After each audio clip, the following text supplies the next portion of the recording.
Good morning. Hello. It's corn on the cob day, everybody. How annoying is it to get corn on the cob in your teeth? I remember when I had braces, we cut it off just because it was just so annoying. You couldn't eat corn on the cob with braces. And then I thought, this is great. Just cut it off every time. That way I don't have to get it stuck on my teeth. I did that for years. Now I eat corn on the cob again, just the regular way. But every now and again, I'm like, just cut it off. I don't want to get it stuck in my teeth. It's too annoying. All right. 1 minute, 10 seconds, Adam. More on the way on this Tuesday morning. You're listening to America's First News. America's First News. Hey, I'm down here. Barberies make a gas? Yes. Actually, 3 milk gases. This guy sounds creepy. And nitric Oh, good morning. is a gas that's readily made all day long to keep our All arteries day open, long. relaxing the blood vessel walls. By doing There we this, go. circulation is increased, Oh, yeah. bringing blood. Love when I leave myself notes and email them like, who the heck sent that to me? Your body. Oh, it was me. Both age and poor diet can lead to a loss of this precious gas, and in turn, blood pressure can go up, energy can go down, and you can get tingling in your All right. hands and feet. Here we go. Well, our product, Ultimate Nitric 15 Oxide, seconds, Adam. can easily help fix this lack of nitric oxide. Go to TotalWellness.com. That's TotalWellness.com, where we are helping you to look good, feel good, and enjoy wellness. And good Tuesday morning to you. It is Tuesday, June 11th. It is 14 minutes past the top of the hour, 6:14 a.m. And hey, good morning to you, Colfax. Currently, it is 65 degrees where you're at right now. Looking for a high today of 96 degrees. All right, let's turn it over now, as we do, to the Fox Business Report. I'm Liz Clayman, and this is the Fox Business Report. General Motors shares are up 1%. The car maker has authorized buying back $6 billion worth of stock once its existing buyback of $1.1 billion worth of shares is completed. GM is also raising its dividend. Investors were unimpressed with Apple's plan to incorporate artificial intelligence into its newest devices. The stock remains lower this morning, though analysts at D.A. Davidson say new technology may encourage a cascade of new purchases. The new features will require an iPhone 15 Pro or Pro Max. You'll be able to have a television or couch delivered the same day from BJ's Wholesale Club. The big box stores expanding same-day delivery to big, expensive items in some areas. That's your Fox Business Report. I'm Jim Cosoma, invested in you. Runners, to your mark. Set. Some may see a sprinter. At the NFHS, we see a future leader already off to the races. Some may see a volleyball player. At the NFHS, we see a spike in confidence that will help her achieve her potential. What else do we see? Musicians learning to march to their own beat.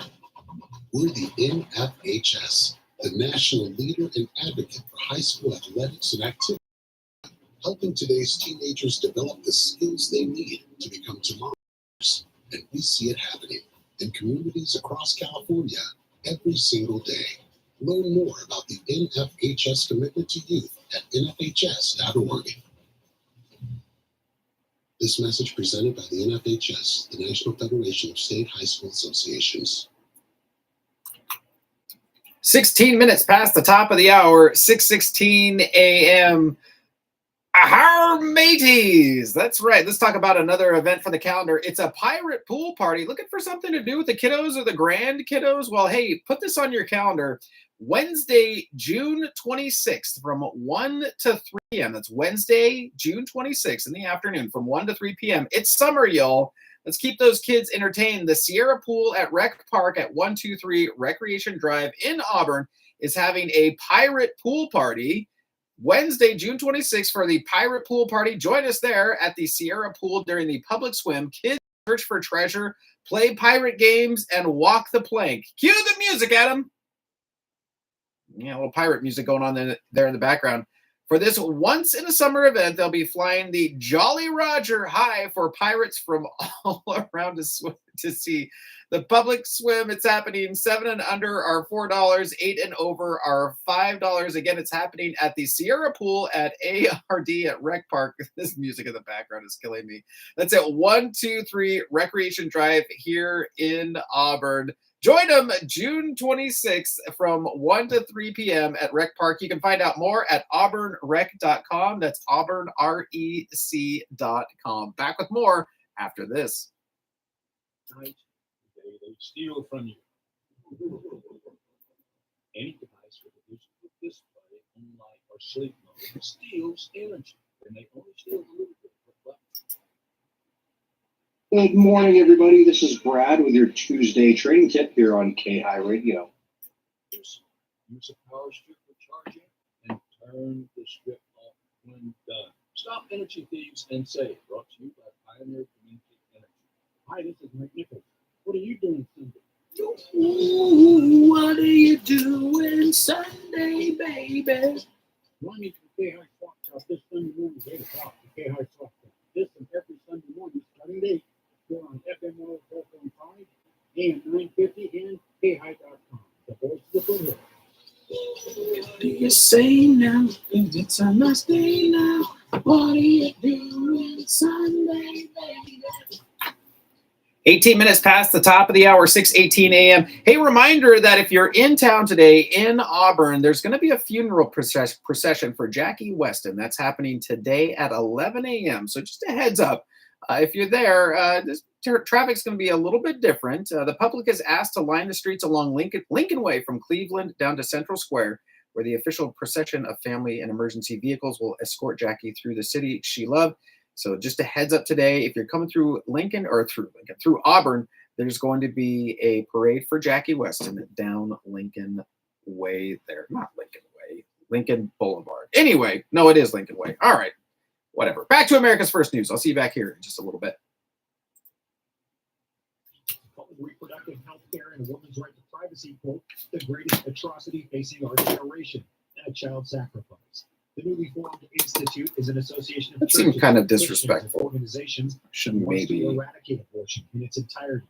Hello to everyone at the Danbury Institute and to all of the pastors and faith leaders, very respected people gathered for the Southern Baptist Convention annual meeting. That's a big deal. I want to thank each and every one of you for your tremendous devotion to God and to country and your tremendous support of me. And I hope I've earned it because we've done things that nobody thought were possible to have gotten done. These are difficult times for our nation, and your work is so important. We can't afford to anyone sit on the sidelines. Now is the time. Giants walk off. To stand up for our values and for our freedoms. I know that each of you is protecting those values every day, and I hope we'll be defending them side by side for your next 4 years. These are going to be your years because you're going to make a comeback like just about no other group. I know what's happening, I know where you're coming from and where you're going, and I'm with you side by side. Trump has repeatedly taken credit for the overturning of the federally guaranteed right to abortion, having nominated 3 of the justices nationwide.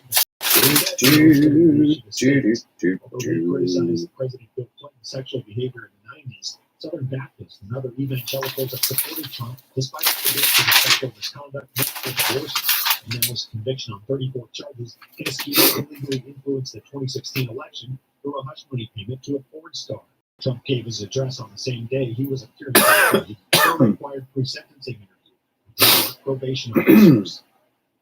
And President Joe Biden celebrated the Juneteenth holiday early with a Monday concert on the White House South Lawn with singers including Gladys Knight and Patti LaBelle. This year's concert came as the presidential elections intensifying, with black voters sure to play an important role.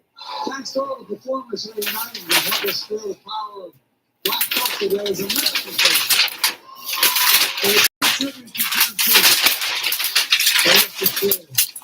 We're all done. The new government's trying to take us back. Taking away your things, making it harder for black people to vote. Opening doors of opportunity. Folks, black history is American history. Listen, Jack.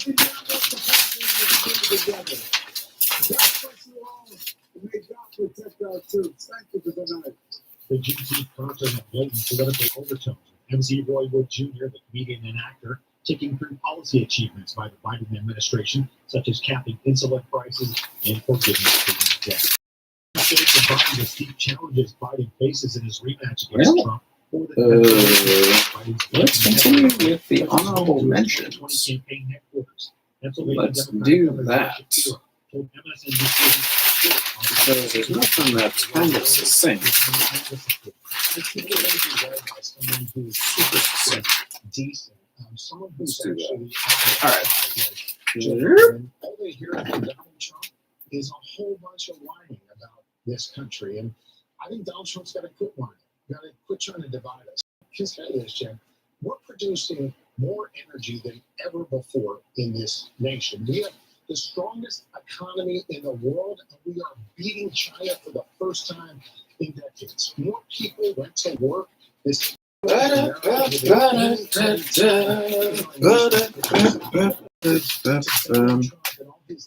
Taryn Cleek, Bear River Volleyball. Whoa, what was that beat? And it's time that we all start acting like Jesse Redding, Colfax, cross country track and field. Understand that this is a great country. Understand that we got a whole lot going for us. And now it's time for us to continue this path of progress that Joe Biden has laid out. Kyla and not Rector, go back to a negative time. Placer volleyball, basketball, track, field. Of the former president, and instead focus on a positive future. Biden won Pennsylvania in 2020 by 1 percentage point. Kyla Rector, Placer volleyball, basketball, track and field. Rector set a school record in the spring with a vault of 12 feet 2 inches, a mark she had her sights set on since her freshman year. The senior just signed a pole vault at Hawaii next school year. Rector had 91 kills for the Hillmen in volleyball and scored 185 points in basketball. Leadership lost power and crashed into one of its supporting columns, sending 6 members of a roadwork crew plunging to their deaths. The incident remains under investigation. Inflation data this week could help determine the Fed Reserve's timetable for interest rate cuts. Officials meet and they will issue a statement that may suggest a prelude to eventually. All right. Wednesday ahead of their meeting, which right now is complicated by a robust job gain in May, with employers across a range of industries adding jobs. Lil Brainerd is the National Economic Council Director. When we look at the strong job creation, 272,000 jobs in the month, as well as very high participation prime age workers, the highest rate ever historically of women working. It's a good jobs report for American workers. It suggests that the economy continues on a strong but stable course. And so generally speaking, good wages rising, that's also good for American workers. So what do you make of the fact that the household survey showed 400,000 subtraction on jobs? The unemployment rate ticked up to 4%, first time we've seen that in a few years, and the labor force actually shrunk. So, there's some churn in those numbers that is perhaps related in particular to workers in the 20 to 24 age bracket who may be transitioning into the job market during this time of year. I think it's a little too soon to tell, but if you look at the unemployment rate under President Biden, the unemployment rate has now been at or below 4% for 30 months, 2.5 years. That's the longest stretch in 50 years. So we continue to see very low unemployment. And again, if you look at prime age workers, participation rate tick back up is high. Women employment and participation rate. In the night. High drive to left. It is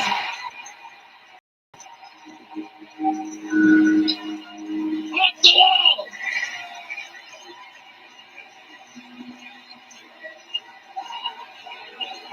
And this one is over. They did it. They came back in the bottom of the 10th. That's a huge moment for Austin Slater to come up with that. It's the maddest. During the night.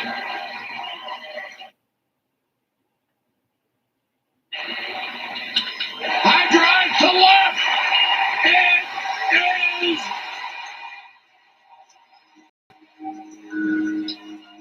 off the wall.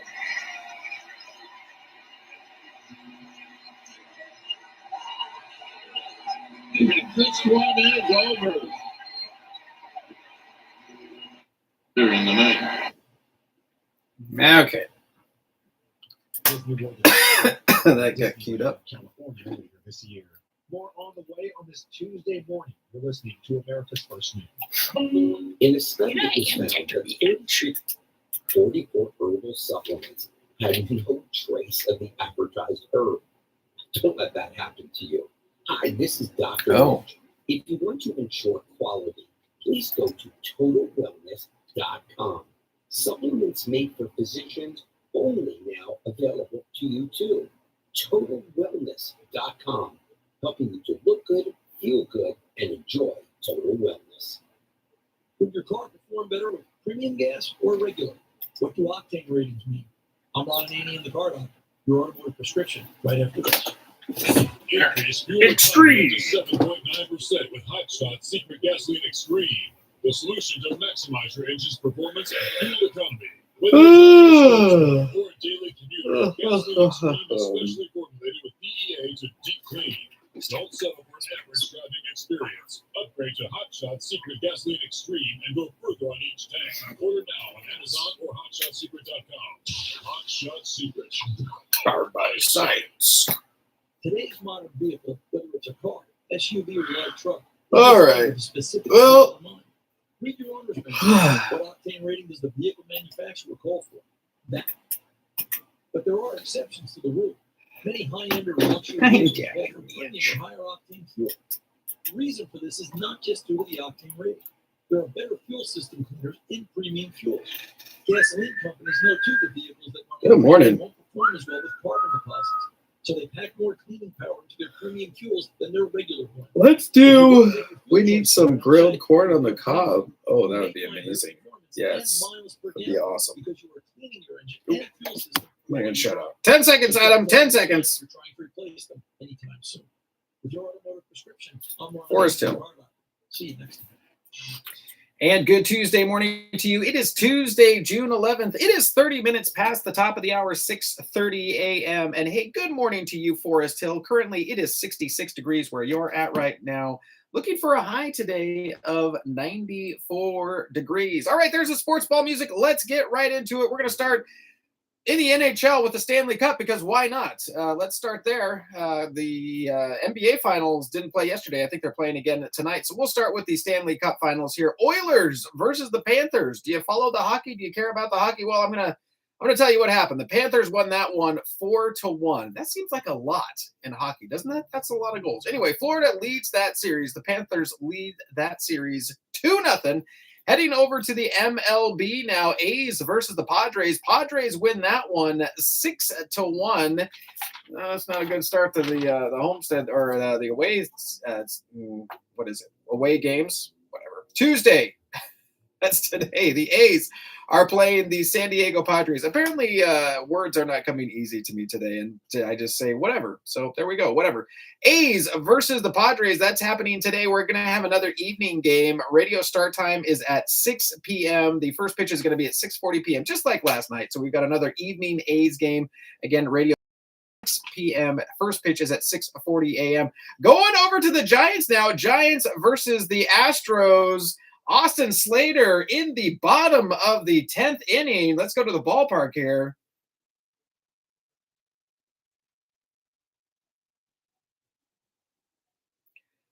Austin Slater walks it off, hits it all the way to the fence, drives home the final run. Giants win over the Astros there 4-3. Nothing like a good old walk-off to finish a game. That's always exciting. Giants on top there, 4-3 versus the Astros. White Sox versus the Mariners. Mariners decisively take that one 8-4. Twins versus the Rockies. Twins on top there 5-0. Going locally here, I've got the Auburn Journal in my hand. Continuing with the Girl Athlete of the Year honorable mention list. Kyla Rector from Placer. She was in volleyball, basketball, and track. Oh, track and field. Rector set a school record in the spring with a vault of 12 feet 2 inches, a mark she had her sights set on since her freshman year. The senior just signed to pole vault at Hawaii next school year. Rector had 91 kills for the Hillman in volleyball and scored 185 points in basketball. So congratulations to Kyla for an amazing year. Off now to commercial. Back with your KAHI weather right after this.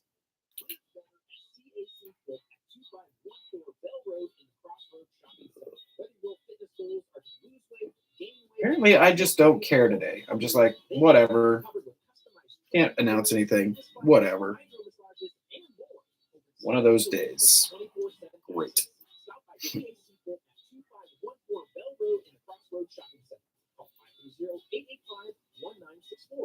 All right, Timmy, you're up. For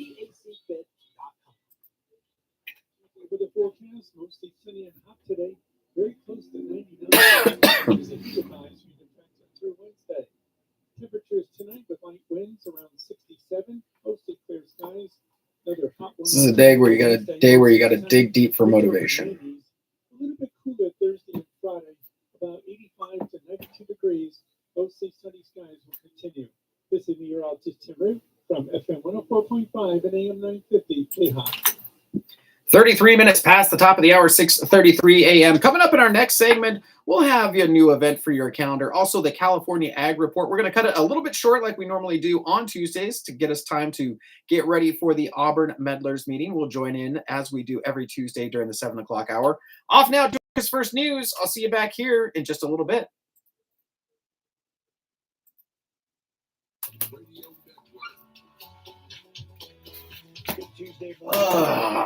Okay. 5 minutes for the next set. What are we going to talk about? Its first resolution endorsing a ceasefire plan aimed at ending the 8-month war between Israel and Hamas in Gaza. Secretary of State Anthony Blinken was in Israel Monday, where he urged Prime Minister Benjamin Netanyahu to accept the plan for post-war Gaza and to push for more international pressure on Hamas to agree to the Gold ceasefire. Rush Blinken claims Country Music Festival. Despite Netanyahu's public skepticism of it. My message. Oh, yeah, come up this weekend. Okay, yeah, I'll do that. People's religion is if you want a ceasefire, press We'll Hamas do to say yes. Ariel Jean Band. Right? If you want to put Israelis and Palestinians Off now to record the on news. the path to more durable peace and security, press Hamas to say yes. If you want to prevent this conflict from spreading, press Hamas to say yes. Now, if we get the ceasefire, it also opens the path to more durable security, peace in Gaza. So the only party that has not accepted, the only party that's not said yes, is Hamas. That's who everyone's waiting on. Hamas said it welcomed the adoption of the resolution and was ready to work with mediators, but stressed the group would continue its struggle against Israeli occupation. And a senior Israeli diplomat said Israel will not engage in meaningless and endless negotiations, which can be exploited by Hamas as a means to stall for time. The pressure comes as Israel weekend rescue 4 hostages from the Strip killed 274 Palestinians, according to local health officials. Israeli Defense Forces spokesperson Peter Lerner told ABC's Martha Raddatz Israel blamed Hamas for so many casualties. So we don't know how many casualties were caused in the strike in the release and rescue operation. And I'd be very cautious in accepting any figures and numbers that Hamas are putting out. But even the Israelis, Hamas was putting out 274. But even the Israelis, another spokesman from the IDF said there were fewer than 100. That's a significant amount of casualties. Did they come from those airstrikes in broad daylight? Martha, every civilian life lost in this war is a tragedy. Every civilian life lost in this war as a result of how Hamas has operated. Let's think about, just for a moment, where they were holding the hostages. Within civilian houses, within people's apartments. In the same apartment, they were being held with the families that own the apartments. This exemplifies specifically how Hamas are operating. And indeed, when we extracted and snatched the hostages, Noah Gamani, Almog Meir, Andrei Kozlov, and Shlomi Ziv, when we extracted them out, the forces came under extension of them and the hostages. For the airstrikes, tell me why those were necessary, why buildings were destroyed in that attack. The forces came under fire from a 360-degree threat. RPGs, AK-47s, explosive devices on the way, mortar rounds. It was and is a war zone. And so civilians in that is the tragedy of civilians being caught up in this is precisely because of how Hamas is battling us on the battleground. While President Biden, Blinken, and other U.S. officials praised the hostage rescue, the large number of Palestinians may complicate the ceasefire push by emboldening Israel and hardening Hamas's resolve to carry on fighting in the war it initiated. Soldiers are searching mountainous forests near northern Malawi after a plane carrying the country's vice president and former first lady went missing in the area Monday. President Lazarus Chakwera said the plane carrying 51-year-old Vice President Salos Chilima left the African nation's capital and had been expected to land 45 minutes later at Mzuzu International Airport, but air traffic control told it not to attempt the landing, turn around because of bad weather and poor visibility. I know that this is a heartbreaking situation. I know that we are all frightened and concerned. I too am concerned. But I want to assure you that I am sparing no available resource to find that plane. And I am holding on to every fiber of hope that we will find survivors. The pilot was unable to land the plane due to poor visibility occasioned by bad weather. And aviation authorities advised the aircraft to return to Lilongwe. But the authorities soon lost contact with the aircraft. MDF soldiers are still on the ground, carrying out the search, and I have given strict orders that the operation should continue until the plane is found. President Chakwera said the U.S., the U.K., Norway, and Israel offered assistance in the search operation and had provided specialized technologies. The president hoped to find the plane sooner. The group was traveling to attend the funeral of a former government minister. 3 of those on board were the military who were flying the plane.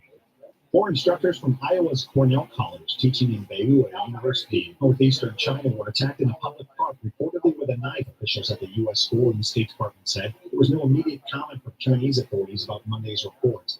Cornell College President Jonathan Brand said that the instructors were attacked while at the park with a faculty member. The State Department said it was aware of reports of a stabbing and monitoring the situation. Details on the extent of the instructors' injuries and whether the attack was targeted or random were unclear. Turning to sports this morning and on the ice, Edmonton's Leon Draisaitl knocked Florida's Alexander Barkov out of the game. The Panthers made sure they responded by landing the bigger blow.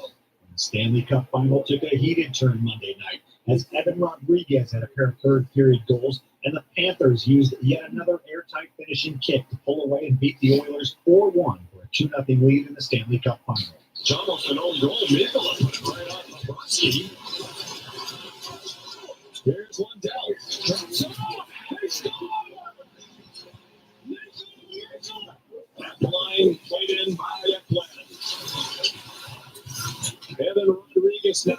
Trying to center. Double block by Comes back to Rodriguez. And score! Oliver ends and Larson. And now Lundell. Survives a check from one shot. They score! The call on ESPN. Sergei Bobrovsky stopped 18 shots for Florida, which was 1-8 all-time in Cup final games before this series started, and is now 2 wins away from capturing its first championship. On the diamond, Gunnar Henderson homered on the first pitch. Ryan O'Hearn drove in 3 runs, and the Baltimore Orioles beat the Tampa Bay Rays 5-2 to finish a 4-game sweep. And the first pitch of this game swung on, and they shot the center field. Sarah's going to go. And that one is gone. First pitch of the game. And Wheeler Henderson hits his 21st home run of the year. The column Valley Sports. Corbin Burns allowed 2 unearned runs at 5 hits in 7 innings as Baltimore improved to 22-10 on the road and swept a 4-game series at Tropicana for the first time. Craig Kimbrell worked the 9th inning for his 15th save in 18 tries. And Cal Rowley hit a game-winning grand slam in the bottom of the 9th inning, and the Mariners stormed back from a 4-1 deficit in the 8th to beat the White Sox 8-4. The LA Lakers offered Dan Hurley what would have seemed like a basketball coach's dream job, a chance to coach one of the world's most popular franchises, possibly to work with LeBron James too, at a salary that would have doubled his current one. Hurley said no thanks. He's staying at Connecticut, turning down the Lakers and ending several days of speculation about his future. Trying to win a third consecutive NCAA championship with the Huskies evidently was just too strong. Governor Ned Lamont posted on social media how MVP coach is staying in Connecticut. And the NFL's longest tenured head coach is not leaving Pittsburgh anytime soon. The Steelers signed Mike Tomlin to a 3-year extension Monday that will carry through at least the 2027 year. Tomlin was about to enter the final year of the deal he agreed to in April of 2021. The 52-year-old is 173-102 since taking the job from Hall of Famer Bill Cowher in 2007. Tomlin has yet to endure a losing season. Despite speculation late last year that he was considering taking some time off, he remains intent on trying to help the Steelers stay in the mix in the highly competitive AFC. More on the way on this Tuesday morning. You can reach out to me anytime across the board on social media at MacRayTalk. You've got America's First News. America's First News. Can you believe, with all the recent violent protests, looting, and destruction, some areas are considering either defunding or abolishing the police? At a time when America's neighborhoods need the protection of police the most, some elected officials would rather create more chaos by playing politics. If you're sick of elected officials giving in to demands of the radical left, you're not alone. It's time we stand up and declare our support for local police. Here we go. The majority of police officers are important partners in protecting our God-given rights. If you prefer freedom over chaos, then learn how you can help protect your local police to serve your community. Call today and request your free Support Your Local Police info pack. Dial 800-GBS-USA. That's 800-GBS-USA 1. Request your free Support Your Local Police info pack by calling 800-GBS-USA 1 today. And good Tuesday morning. It is Tuesday, June 11th, 15 minutes to the top of the hour, 6:45 a.m. And hey, good morning to you, Newcastle. Currently, it is 67 degrees where you're at right now. Looking for a high today. Woof, get ready for this one, of 100 degrees. All right, let's talk about another event for the calendar. It is the Gold Rush Country Music Festival happening June 15th and 16th. You can find out more at goldrushmusicfestival.com. Again, that's goldrushmusicfestival.com. There's going to be a ton of bands over Saturday and Sunday, the 2 days of the event. One of those bands is going to be the Ariel Jean Band. Yeah, this one right here. It's a good song. It's been growing on me for sure. It's going to have interactive entertainment on both days. It's going to be at the Gold Country Fairgrounds here in Auburn. You can check out more at goldrushmusicfestival.com. Again, it's going to be June 15th and 16th. It's going to be a country music festival. Do you like the country music there? Is it growing on you? Do you say, hey, maybe I'm just going to go check it out? Well, you should check it out at the Gold Country Music Festival. Again, it's going to be June 15th and 16th at the Gold Country Fairgrounds in Auburn. Find out more at goldrushmusicfestival.com. Back with your California Ag Report right after this.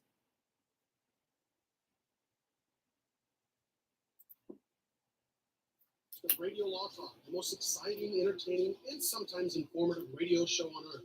Listen to us live on KAHI, the voice of the foothills, every Saturday morning at 9 a.m. Here on FM 104.5, AM 9. Get ready, Haley Ship. KAHI.com and the KAHI app. Remember, that's Radio Law Talk, live 9 to noon every Saturday, right here on KAHI, AM and FM, the voice of the foothills. With California Ag Today, I'm Haley Ship. This is the Ag I am Haley Ship. Fuel U.S. senators have now introduced bipartisan legislation that they say will support ranchers who rely upon federal lands to graze their livestock.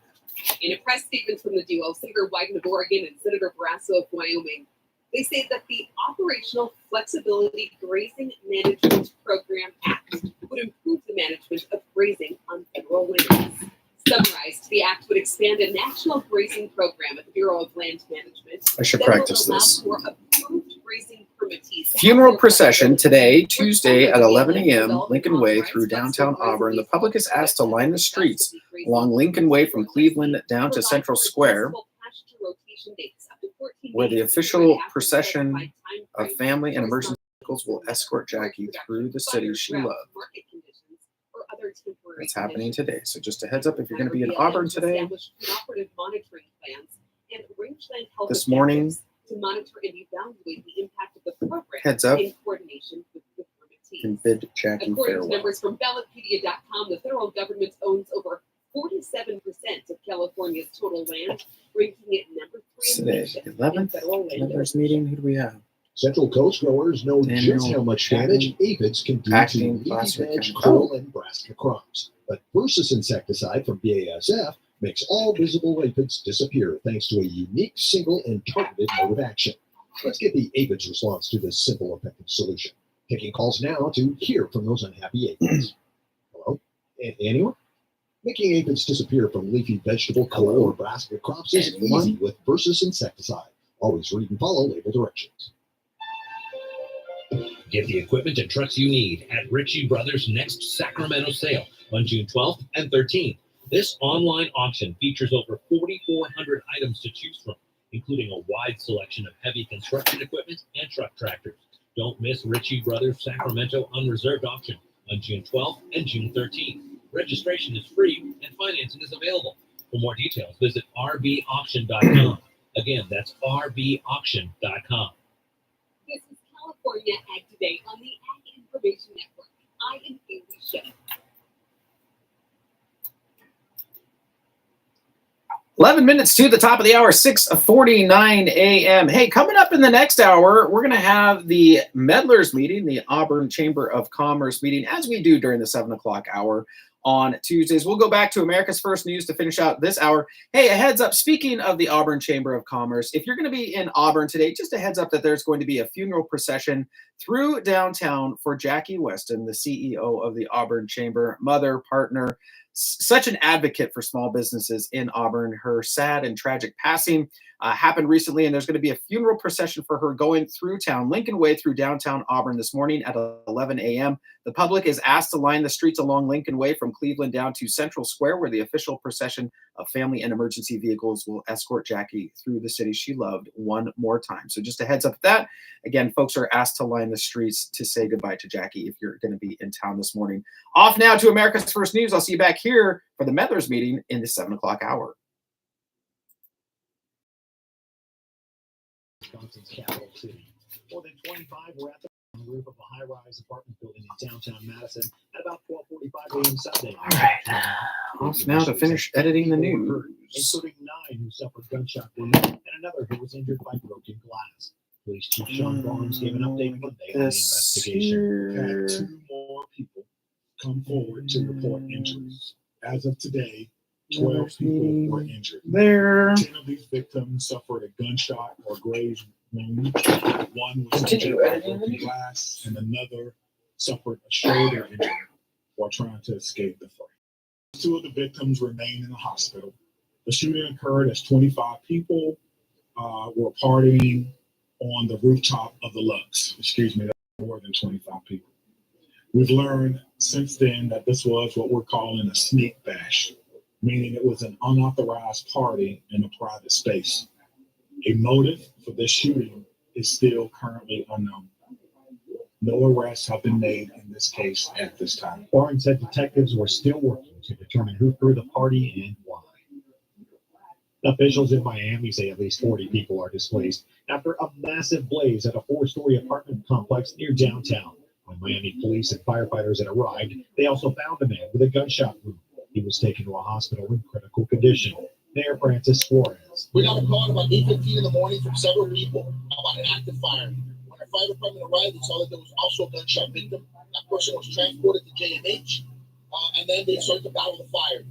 This is an active investigation, an active scene, so we don't have much details referencing the number of people that were in the building, that have come out of the building. What we do know is that we have a staging area here for residents, and that we will be moving them from here to Jose Marti Park. Atlantic Housing Management, the company that manages Temple Court Apartments, said in a statement one of their employees was found shot inside the complex. Officials said the shooting is part of an active investigation. They offer few details other than it is an isolated incident.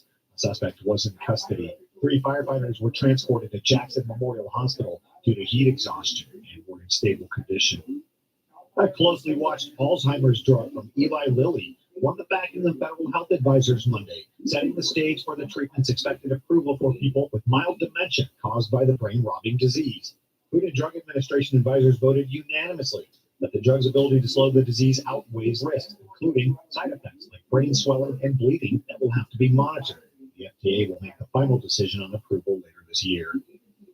A Georgia congressional candidate convicted of a misdemeanor for illegally demonstrating inside the U.S. Capitol on January 6th of 2021 walked out of a televised debate with a fellow Republican on Sunday ahead of a June 18th primary runoff. Chuck Hand is one of at least 4 people convicted of January 6th crimes running for Congress this year, all as Republicans. He was sentenced to 20 days in federal prison and 6 months of probation. I got no urge to discuss the issues of my district with a man who doesn't even reside in it, especially one who has orchestrated attacks on my wife. It's one thing to attack a candidate, but it's a completely different thing to attack my wife. So the man does not have my respect. Therefore, I will not stand next to him and debate him. Let us not forget that we're January 6ers. Our dirty laundry has been hung out to dry for a few years now. We've already stood trial for these things and had our past brought back up and thrown in our face. So there's no new news that they're coming out with. At the beginning of the debate sponsored by the Atlanta Press Club, Hand said he was refusing to debate Wayne Johnson after Michael Nixon, who finished third in the 4-way May 21st primary, gave a news conference last month endorsing Johnson. Nixon brought up a 2005 criminal trespass charge and a 2010 DUI charge against Hand, both of which were dismissed. He also cited federal court documents to argue Hand's participation in the January 6th riot was more serious than Hand had claimed, and brought up the earlier conviction of his wife for illegal sale of oxycodone. Johnson, an official in the U.S. Education Department during the Donald Trump administration, said Hand's exit is more proof that Hand isn't fit to be the Republican nominee. A new attraction starring the first Black Disney princess is opening at the company's U.S. theme park resorts, and some Disney followers see it as a fitting replacement to a former ride based on a movie that contained racist tropes. The new theme park attraction updates Tiana's storyline from 2009's The Princess and the Frog and is opening this year in the space previously occupied by Splash Mountain.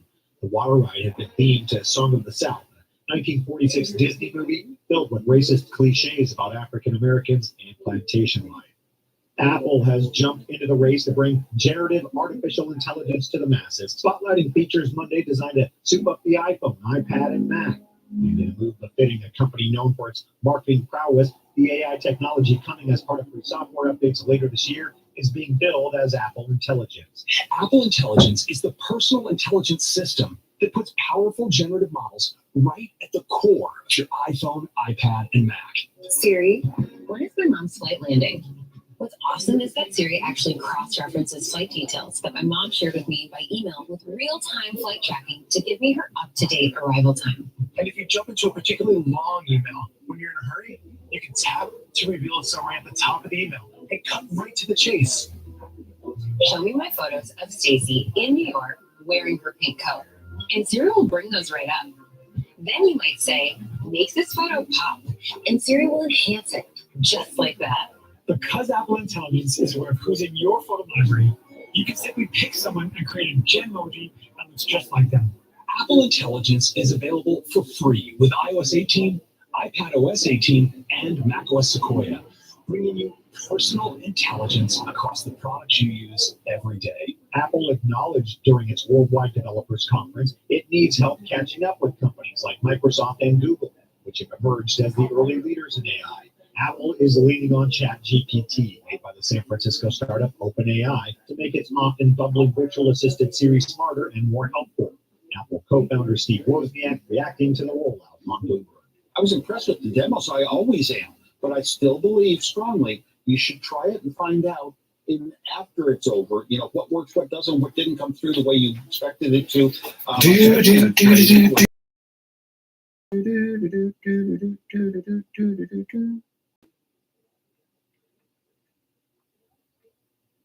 Don't want that.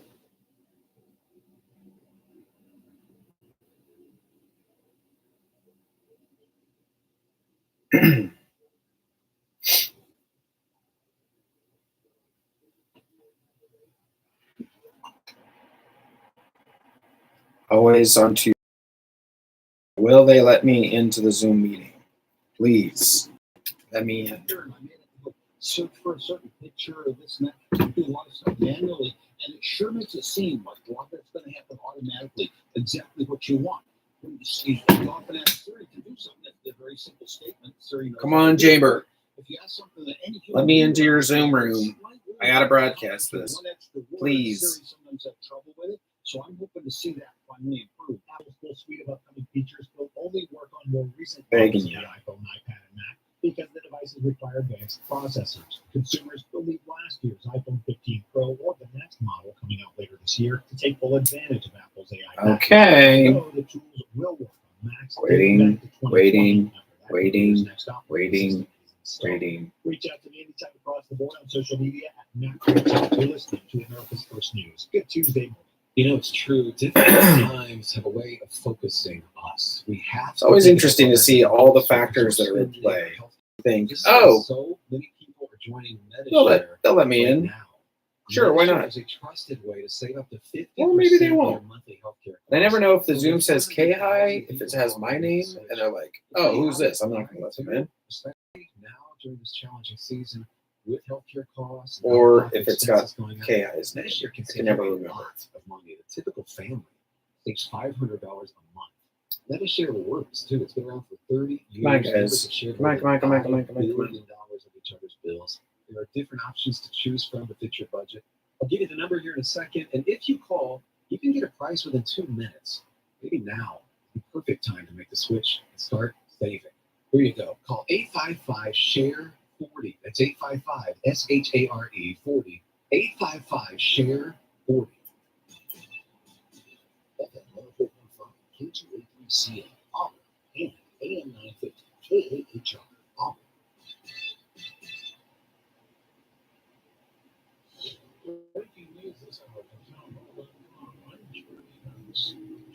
Jeremy Haas?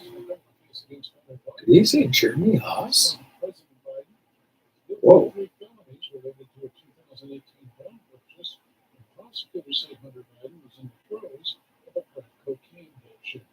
Secretary of State Anthony Blinken is calling on Hamas to accept a U.S.-backed proposal for a ceasefire in Gaza. It says host has joined. We've let them know you're here. His commitment to the proposal. Last I had an opportunity to speak to the Defense Minister along with other senior authorities this morning. And I think there is a strong consensus again behind moving forward with the proposal. It says the Security Council's voted in favor of the proposal. As court made it as clear as possible for good government supports the plan. Over-regulation may threaten business growth unless the Supreme Court steps in. According to Job Creators Network President Alfredo, Okay. who says the Biden administration has put forth a wave of new regulations already cost the U.S. more than $1 trillion and cost small business owners more.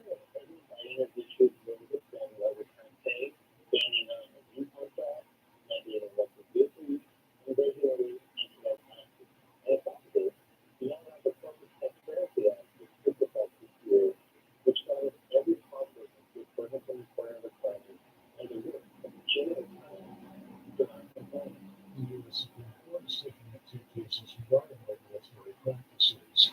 The AAA Motor Club says the national average for gas prices is about $3.34 a gallon. It's down about 8 cents more per gallon. On Wall Street, the barrel is up This is a And she will certainly. Just a moment of silence on her behalf.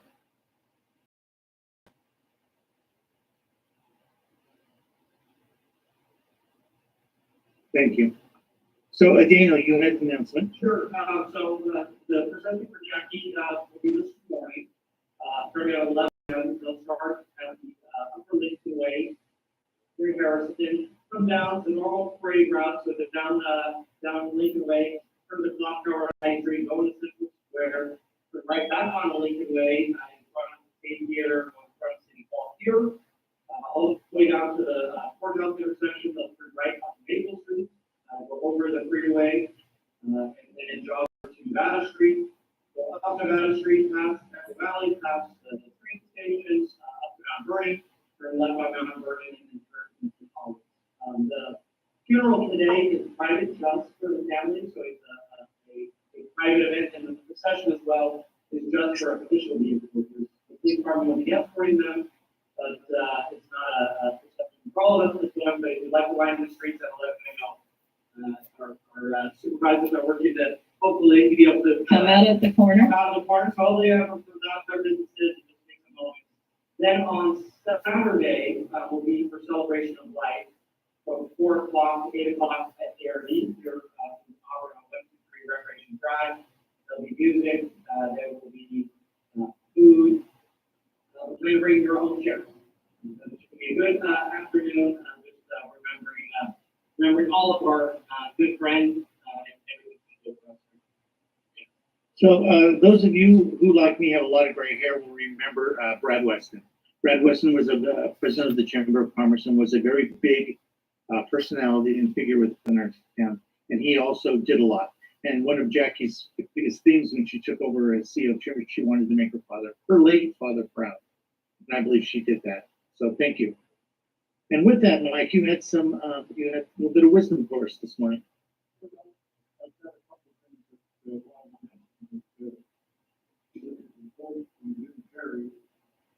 I think everybody needs to be rich and famous, and everything they ever dreamed of, so they can see that it's not the action. There you go.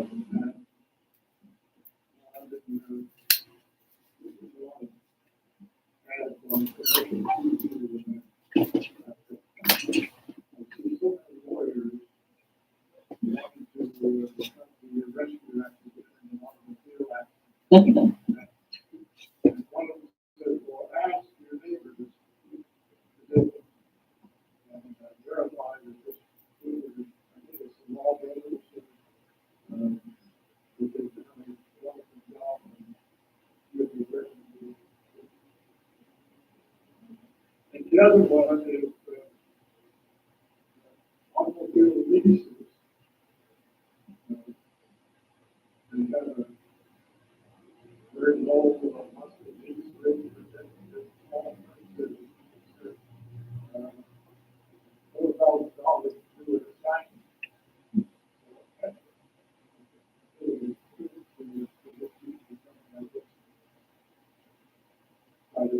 Hey, you be nice. You remember my wife's those cars. I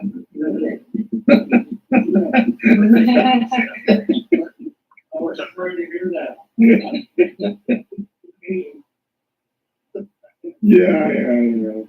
Thank you, Mike. Well, Madam Mayor, how are things in the city? And if we pass this number. Moving along.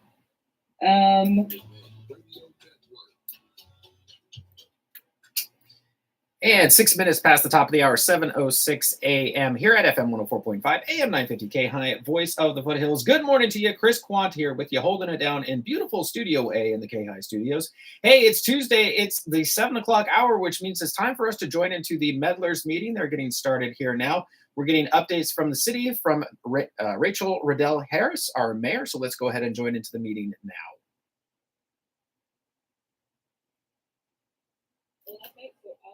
The stuff that I think would be more important to all of you, which is mostly around the financials that are going on with the city. We did start the public hearings for putting the new sewer assessment in place for this coming year, 24-25. We also talked about the sewer rate study that has been going on for next fiscal year and the years after that. And there will be a rate increase to make sure that we have enough money to do the upgrades to the wastewater treatment plant, lift station that we need to do. It's about 5% a year over those 5 years, which is pretty typical. It's just above inflation, and we haven't done a rate increase for the last 6 years, so we're basically trying to catch up a little bit with those because we haven't done a rate increase or a rate study for many years. So that's going to come back on the August 12th meeting to talk about further and have more discussion on that. But that was just an introduction of the study, how it was done, and starting to talk about that rate increase that happened like a year from now. And then we did approve the intent to do a sewer line project. Basically, up in the Aeolia area, there were 11 houses that were put on a sewer line that was a private line instead of being put on the city's line. This happens a lot in the neighborhoods. There was one line to one house, but then the contractors who built the additional houses in the area just connected into without the city's knowledge. So it ended up the one line that went through that one house was not enough to support 11 houses. So they've had a sewer issues for many years.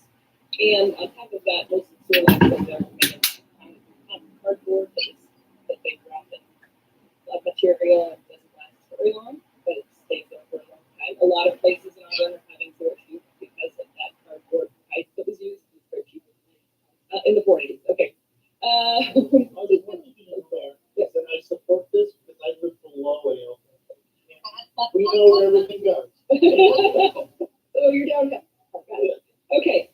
So anyway, so the way that we're dealing with the situation is we don't want to have the city pay for the private line, but we are helping them by giving them basically a loan out of the sewer fund and then having them pay back on their taxes for that loan. So there's nothing out of pocket for us per se to have to pay for it, but they don't have the millions of dollars to pay for it. So they're gonna. That's the way it's gonna. We're gonna make sure that it's both. It helps them to have the sewer lines function. If it breaks, it's a major health and safety concern for the city to have that not working. So we consider it a benefit to the city and a benefit to them to have that whole system figured out. Once it is complete, Daniel, the city will chat, over the main line chat today, chat, Chattigny, Daniel Chattigny. Chattigny. So that's all also on the agenda for August 12th.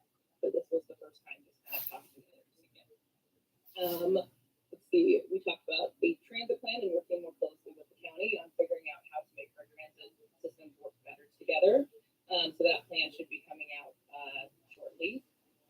Well, over the next year, they're going to be working on it. They're presenting to you all. And then let's see, we talked through the possibilities with the transient occupancy tax. The TOT is basically the tax that we put on hotel rooms for people to come and stay here. And right now, it's just for hotels. It's not doesn't go over onto Airbnbs, which we have quite a few. We have 43 within the Auburn city limits. And so that's an opportunity to make sure that we're treating everyone fairly and equally, that there's no advantage to being in Airbnb. So we were talking about the possibility of extending that out to Airbnb, which most cities do. And then also our TOT is 8%, and most of the other cities in the county have, including Colfax, Roseville, Rockland, have all moved up to 10%, and that's still lower than the state average. So we talked about the possibility of moving that up as well as match. We've talked to the county in the past about working with the county because the county is also at 8%, and so we're trying to figure out when the best timing for that is. There was a thought of maybe putting it on this November ballot. There was discussion about putting just extending the Airbnbs on this ballot and doing the TOT tax raise in 2 years. We decided to basically put together some language, see what it might look like, and talk about it again in 2 weeks. So that's on the agenda for 2 weeks. Alice voted against doing that. She wanted me to make that clear that she did not want to have that on the ballot or have that discussion in 2 weeks because she didn't think we were ready for it. I think there's there was a very good argument made by Rob Haswell that we need to be diversifying our revenue streams and talking about additional revenue sources, and that it could only cost $15,000 to put it on the ballot, and it could make $160,000 a year. So by waiting, we miss out on a lot of tax revenue that doesn't tax our residents, but gets revenue from people who come into town and use our resources. So there's still a discussion on that. Then we got to the really exciting part of the FY 2024-2025 budget. So the good news is that we've cut the budget deficit from 1.9 to 1.1 with the transfer of the ARPA funding, which was supposed to be for revenue issues caused by ARPA, which ended up being more on the way for that purpose. We're down to less than $200,000 coming out of our reserves for the year. So we're still able, after this fiscal year, to have a 26% reserve fund, which our goal was 30, so we're not far off.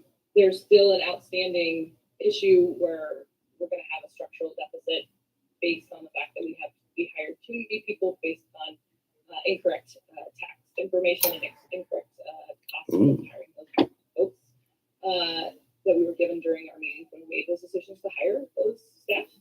So we're going to be working on a plan moving forward on how we're going to right-size the organization and make sure that we don't have that structural deficit moving forward. So that is 13 minutes past the top of the hour, 7:13 a.m. here at FM 104.5, AM 950 KAHI, Voice of the Foothills. If you're just joining us, we're listening into the Auburn Meddlers meeting, as we do every Tuesday during the 7 o'clock hour. We're going to pause for just a moment. We're going to show some love to our advertisers. We will be back right after this.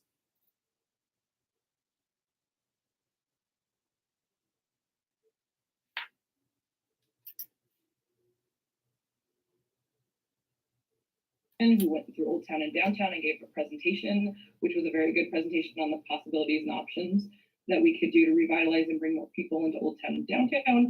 It was a really good presentation. There's talk about bringing her back. We're looking at possibly getting a SACOG grant to bring her back to do more conversations and talk about more options and to bringing more people into Old Town and Downtown. And let's see what else. I think those are the main things that. Also, fire activity is increasing with the weather. Please make sure that you have your defensible space and that you're not using equipment that you shouldn't be using or doing anything that is a fire risk during the season. The other last thing is we've been having a lot of issues with the fairgrounds lately. We had another incident at the fairgrounds recently that caused a lot of challenges and resources to be used by the city. We are scheduling a meeting with the CEO and board members. We have created a group within the city. Myself and Alice are going to be the representatives who go and speak to them. We're creating a letter of concern about the issues that we need addressed. And addressing those, we'll be going to the state to see if we can talk directly to appoint those representatives and see if there's anything we can do to make some changes because the current situation is not working. So those were the main highlights. Are there any questions? What are the problems with the fairgrounds? The CEO of the fairgrounds has shifted from more community events over to more large, like concerts and festivals and things like that are very noise heavy. There's been a lot of noise complaints. There was a recent event that happened there where they did some kind of bull fighting where they had somebody got bored and they had some safety concerns around the number of people there and not being in control. CHP owns is in charge of the fairgrounds because it's state owned. And when they were called out, they couldn't come and respond because they're not nearby. So then APD had to come out. They had so many people there that wouldn't stop at the appropriate time. They had to cut off the power to make them all leave. So the events are not only challenging, but they're getting out of hand. Actually answer every call live. That 16 minutes past the top of the hour, 7:16 a.m. here at FM 104.5, AM 950 KAHI, Voice of the Foothills. We're listening in now to the Meddlers meeting, as we do every Tuesday during the 7 o'clock hour. We're going to go ahead and go back to the Meddlers meeting now. We're hearing from Auburn Mayor Rachel Riddell Harris. She's taking questions from the audience right now.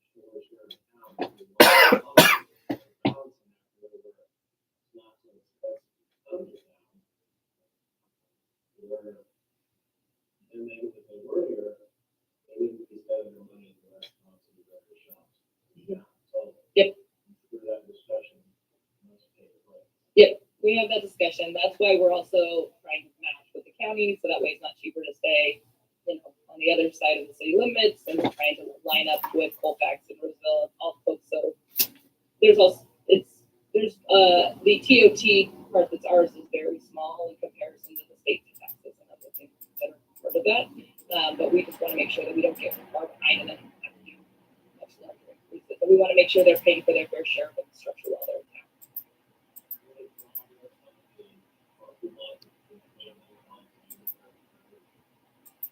An Old Town?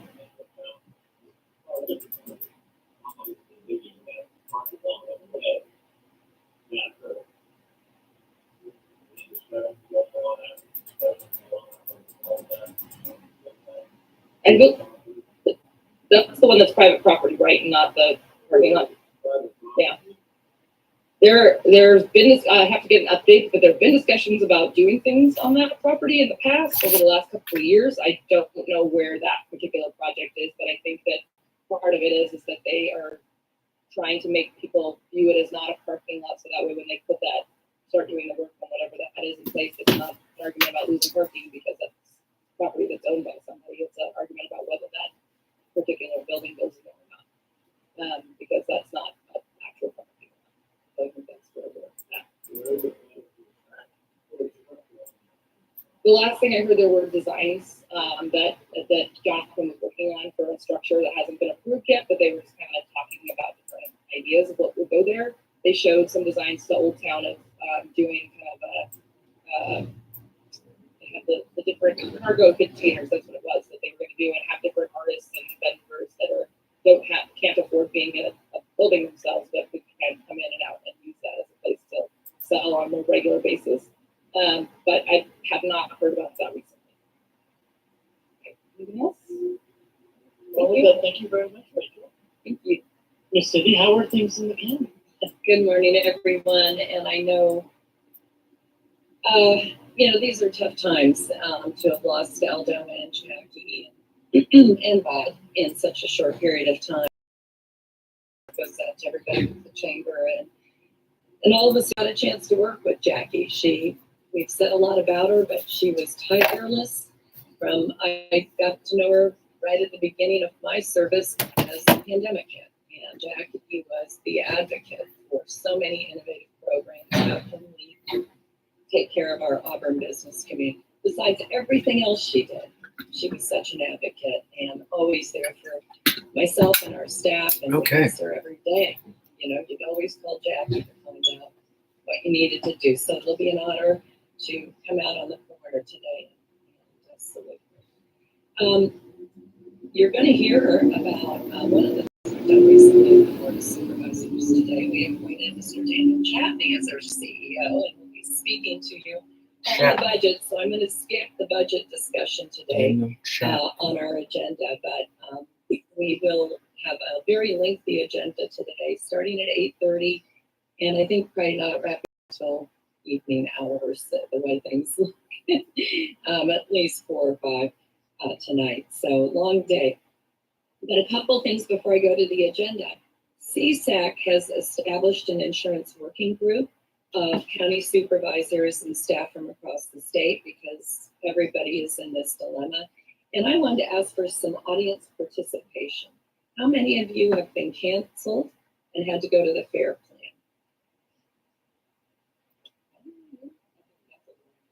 And haven't gone to the fair plan? How many have just been canceled and had to find new insurance? Okay. And then how many have seen insurance increases in excess of 50% in the last couple of years? We're considering doing some sort of insurance proclamation to get the attention of the state as well. But in the meantime, any of you who have those situations, please email our office. CSAC is compiling case studies from each county to all give those examples to our state legislators on and our behalf. So please send those to our office as soon as possible. I've also talked with Daniel about whether or not we could do a flash vote and try to get more data on that. The state insurance commissioner tells us how many have been non-renewed, but we don't get the price increases they're paying for similar coverage. And so what does that look like for those individuals? Also, this last week, I was honored to speak at the annual Placer Women's Retreat. It's put on by Sutter Health and Kaiser and the Placer County Breast Cancer Survivors Association. It was a really great women's event down in Roseville. And got a lot of good tidbits that I need to be paying more attention to on healthy living and proper sleep and de-stress. And I know. And they asked me about, well, how do you de-stress? I was on a panel discussion, and I was like, well, yeah, I know. I go to the next meeting, and I forget that. And then it was a great event Saturday night on behalf of the theater, the Cocktails and Cinema. Got to see our council members and so many great folks. It was a beautiful evening. Just a great opportunity to support the theater and continue to support their efforts to get the repairs done. On the mobile temporary shelter, we're at 47 of the 51 program beds, so a little bit down. We have one occupied with a self-advocacy space, and I'm going to tell you about that in just a minute. And we have 3 of the 3 homeless liaison tents available. Congregate shelters at 94 of the 96 beds, with all 4 of the homeless liaison beds available for long person. So the Gathering Inn is piloting a new program. It's called a Self-Advocacy Pilot Program. And many of you have asked, what's the outcome? Hey, that looks like Spielberg. We've housed them now, with the mobile Not temporary Steven shelter, Spielberg. we've Doug restricted the Spielberg. camping into these tents. What's going on? Well, this is the next step that TGI is rolling out. It's a 30-day pilot program where one tent is used by somebody who wants to pursue clean and sober living.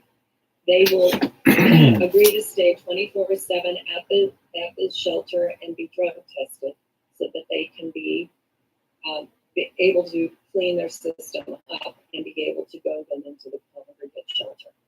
And so we're testing this out to see how we can help support people who want to make that transition to sobriety and get off of the substances they're on, and we'll see how that goes.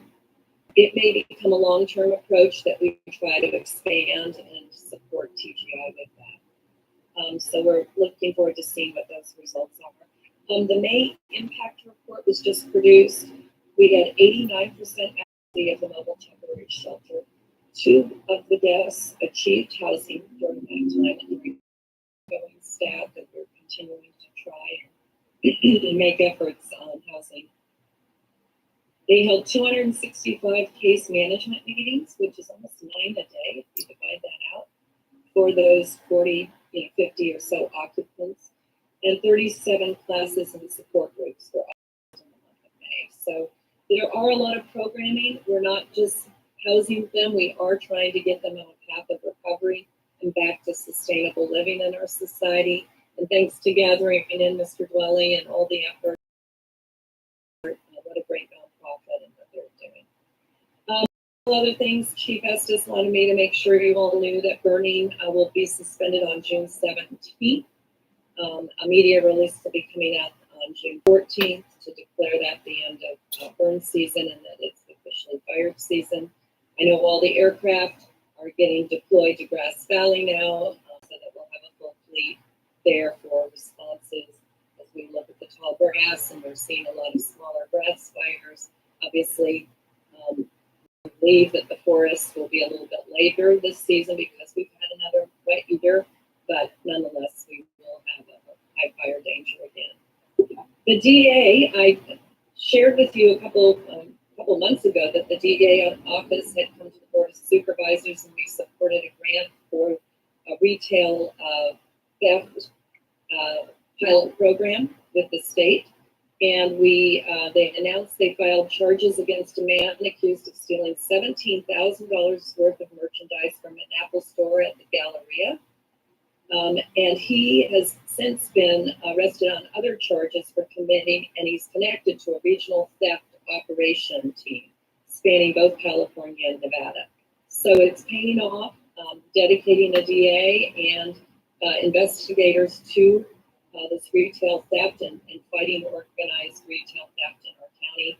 And we're really excited to see what a great job our DA does. And I sing his praises all the time, but he's really being tough on crime here in Placer County, and I think we all support that effort, his efforts.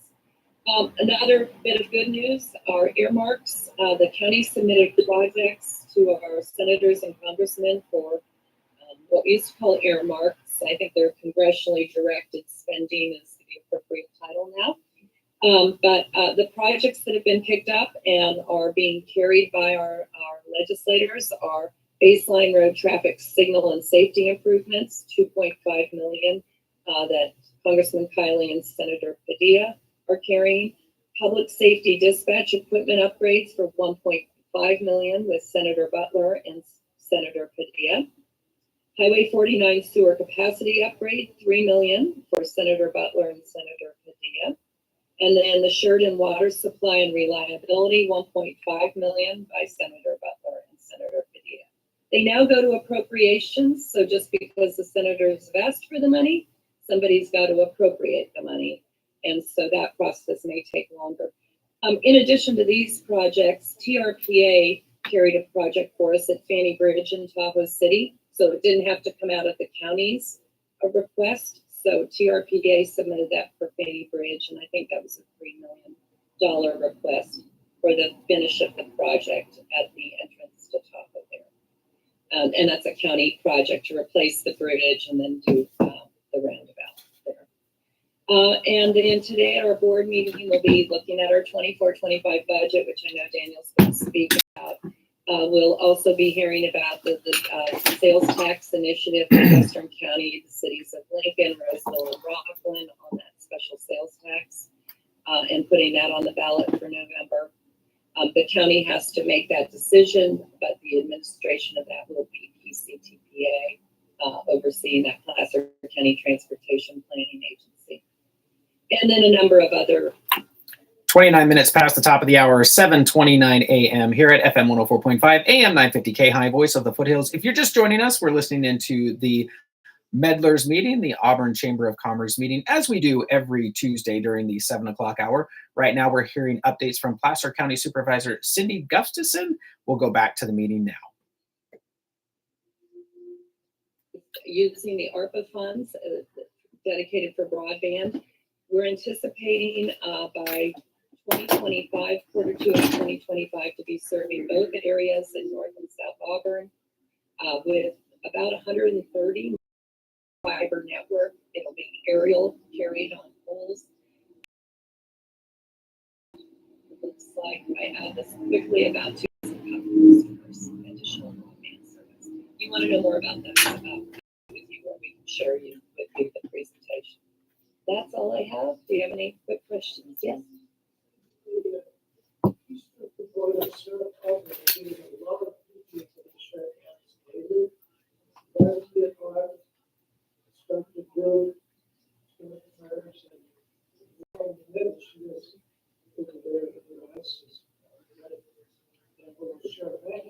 Mm-hmm.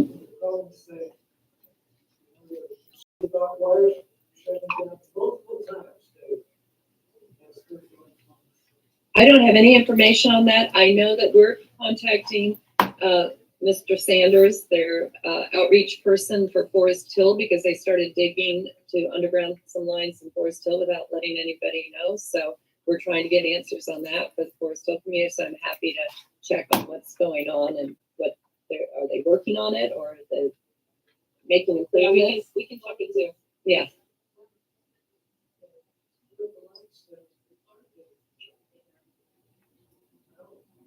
So I know that recently there was a whenever the heat, since this is what I do for my work, whenever the heat picks up, electrical systems don't let it heat, so you inevitably have transformers and things that blow all over the place.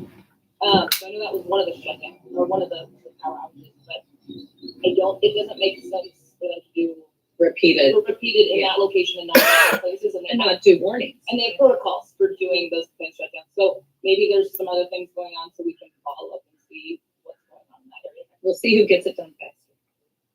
I'm at a board meeting today. It's all yours. Okay, I'll take it.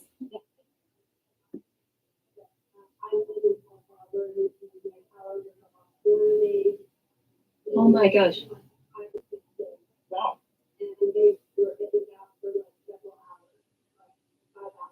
4 days left. Wow.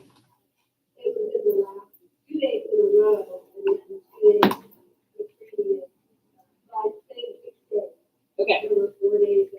But this was like all in the last like week or two, right? Okay. I'm just trying to, when I talk to them, I'll make sure that we look at that time frame. Okay.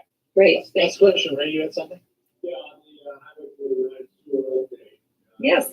With the curve on that, and if the capacity of our lines reaches maximum, are there any instructions on building more storage until the problem is resolved? You know, I think we haven't had discussion on moratoriums. We've known we've been at capacity and that line needs replacement for a number of years. And with the ARPA money, we were able to get going on it. As we talked about with sewer lines, and this is my former industry, a lot of the capacity issues come from stormwater entering the sewer system because they're old, they've deteriorated. So the great news about doing the solution that they have is doing a pressurized system. You don't have the I&I that comes in. You're keeping enough pressure in the line that you're pushing groundwater from getting in. Groundwater is one of the biggest issues that you see in sewer systems when they reach capacity. Tell me about it. So we've known there's a problem. Older Groundwater lines need repair and replacement, and that's what the staff's working on.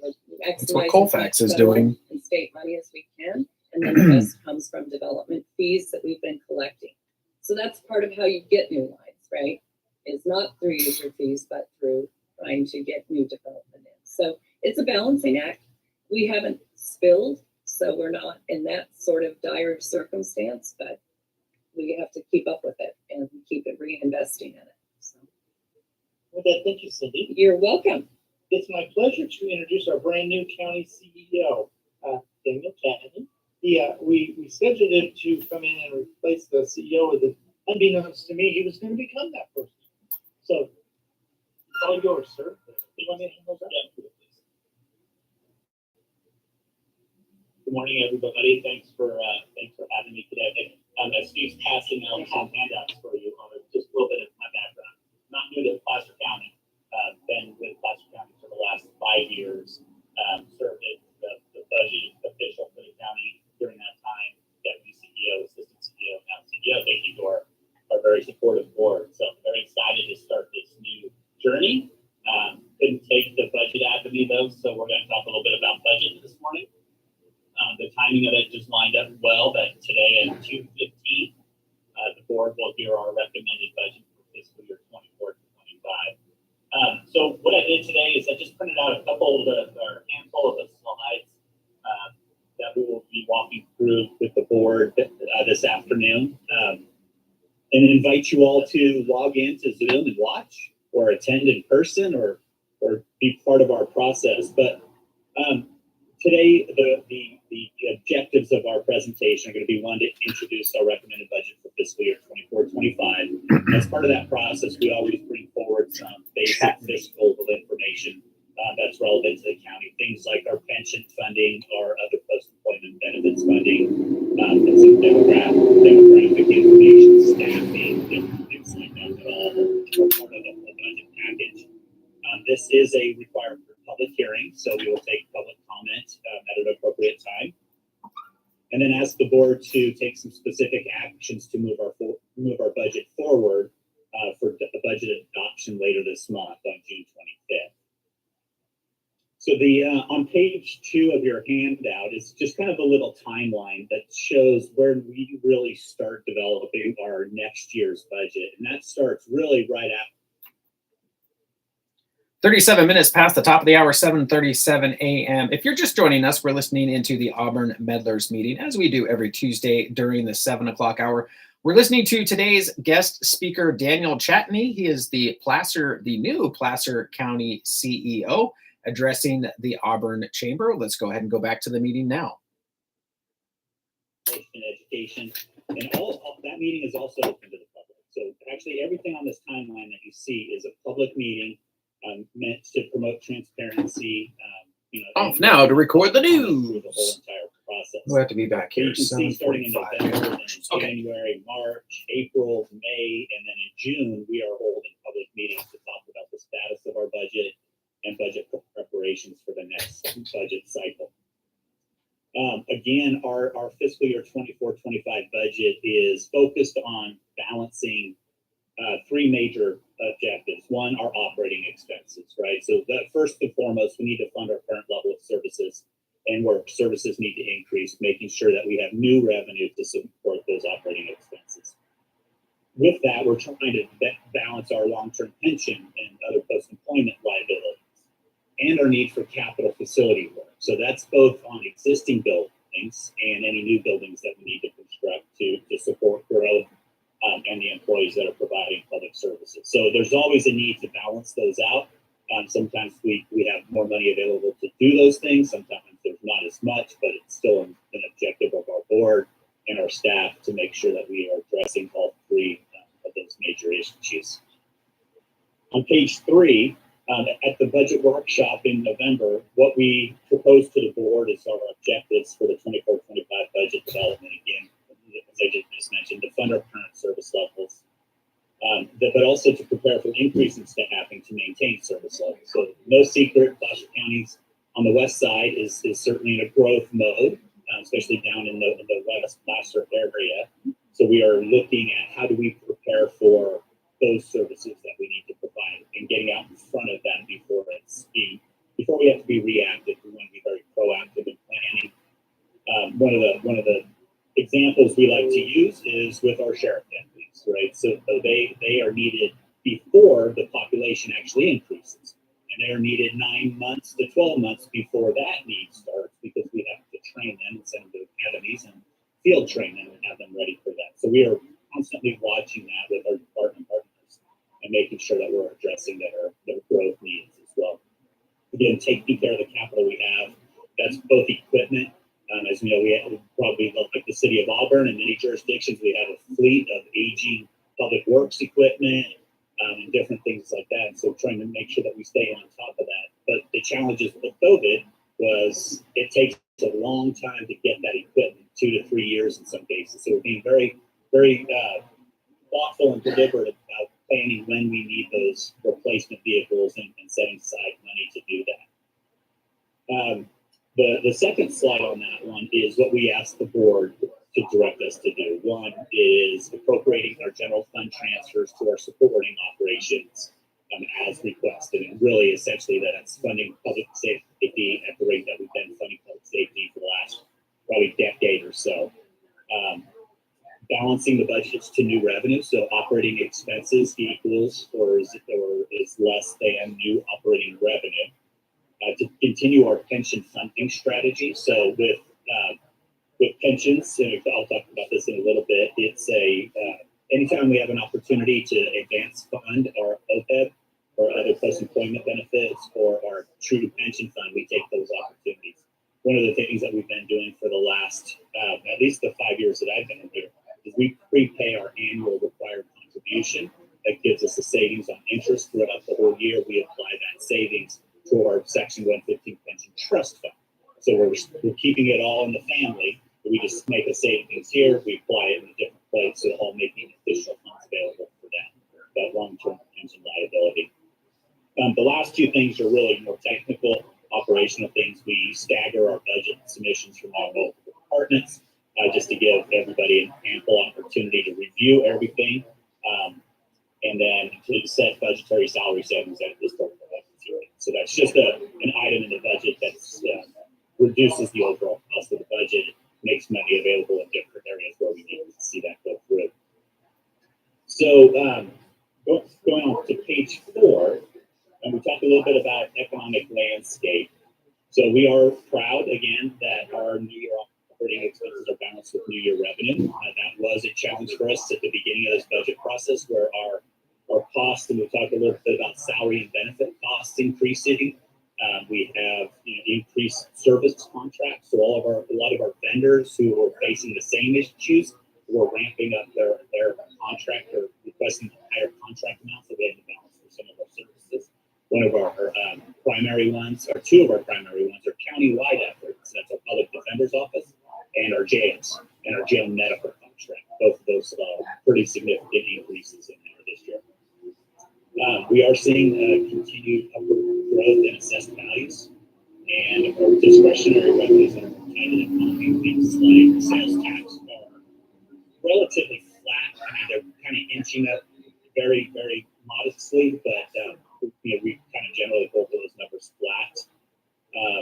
Increasing costs for countywide salaries, our CalPERS retirement costs are increasing, and healthcare expenses as well are all rising. I'll stop here and just mention on our pension and OPEB strategies. Our OPEB fund, which is a retiree health program, as of our audited financial report, we're overfunded or superfunded at 112%. So we have more assets in our fund for that than we do projected expenses. That's a really good position to be in. I think we are one of very few California counties that can make that claim. Our pension status is a little bit more dynamic, and we are about 64% funded in pensions. And that puts us kind of at the higher end of the bottom third statewide, but there's a really vast majority of counties across California that are really in that same range. A year ago, if I was here telling you this story, I would have told you we were about 72%. But because of the volatility in the stock market, we make our annual contributions, we make additional contributions to our trust funds, and then the interest rates don't support what we've invested, and those numbers drop back down. According to a recent Harris poll survey, to provide more assets in there, we still are subject to what's happening in the investment market as well. That's why we stay focused on improving our pension status and making sure that we are operating our strategies effectively. One of the bigger things that we talk about a lot in Placer County is getting growth right. This is a twofold conversation that we have. When we talk about 44 minutes past the top of the hour, 7:44 a.m. here at FM 104.5 AM 950 KAHI, Voice of the Foothills. We're going to interrupt the Meddlers meeting for just a little bit that we're listening to go to show love to our advertisers. We'll be back right after this. Battle for a parking space.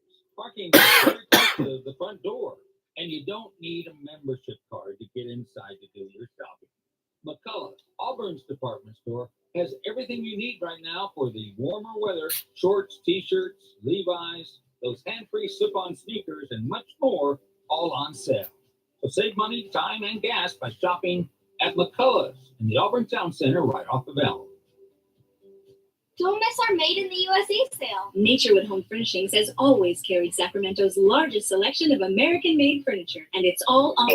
That includes fire and sheriff operations, but we need for the assessor's office and assessing property values, and the tax collector and HR as populations. Sale, Naturewood. You know, the building with the water wheel. Tell them Brooklyn Nova and Orion sent you.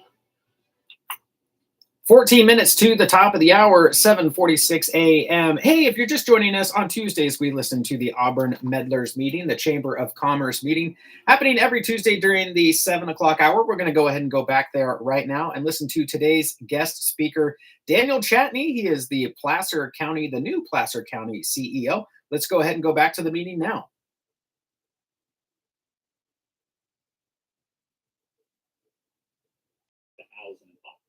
Not all departments line up that easily, so we're looking at different things. Is it the number of property tax bills that we send out? Is it the number of employees countywide for payroll, for example? So we're really focusing on making sure we're prepared to address both the development cycle of this and then the post-development implementation of our service model for all of our community growth. On page 5, it's probably hard to read, but these slides are going to be, they should actually be available online as part of our budget package that's going to the board today. So on our posted agenda, so all of this will be in color and much nicer to look at. But overall, the county budget is proposed to be $1.2 billion. So $1,223,744,843. Overall, that's down 4.2% from our adopted budget for the current fiscal year of 23-24. operating costs have increased by 1%, or about $10.4 million. But our capital has decreased significantly by almost $63 million. That's really driven by the completion of our new Health and Human Services Center on the DeWitt campus. That went live in February. So all of our construction costs have been paid out, so we're not carrying that capital cost anymore. And then we have two projects that are going on down in South Placer at the jail location. We have an SB 863, which is for constructing a mental health facility component to the jail, and also an SB 844 project, which both of those are partially funded by the state, which is a vocational training center, a minimum security vocational training center that will be attached to the county jail as well. So those two projects are on the decline as far as getting closer to completion. So a lot of our capital project costs are decreasing. That's why we have an overall decrease of 4.2% in our budget. On the bottom of that page, just our high-level revenue sources for the year. Intergovernmental revenue, or monies that we get from other government agencies. So the state of California for grants and programs that we run mostly through HHS and public safety, federal aid to roads, highway bridge projects, public safety sales tax. Those are all intergovernmental revenues, and they make up 33% of the county's overall revenue budget. Local taxes, it comes in at 28% at $341 million. And then there's I'll just touch on other financing sources because that looks like a really big number at 24% of $295 million. Really, the majority of that is the general fund transferring money to another fund to operate with. So it looks like an expense in the general fund and a revenue in the other fund. So that counts as on both charts. But that is our revenue stream for fiscal year 24-25. And then on page 6, we'll talk about our expenses and our uses. So salary and benefits continue to make up the largest share of our operating costs at 37% of the budget, $453 million. Services and supplies looks pretty high at $392 million. But I want to point out that bucket, that category includes capital. So all of our capital projects, so if it's roads or sewer or any of these facility projects, those numbers are included in services and supplies. So we don't buy $392 million of pencils and things. Thanks. Okay. Well, help me out here. And then again, the top right corner, the transfers and other financing sources, again, that's mostly the general fund transferring money out to other operating funds.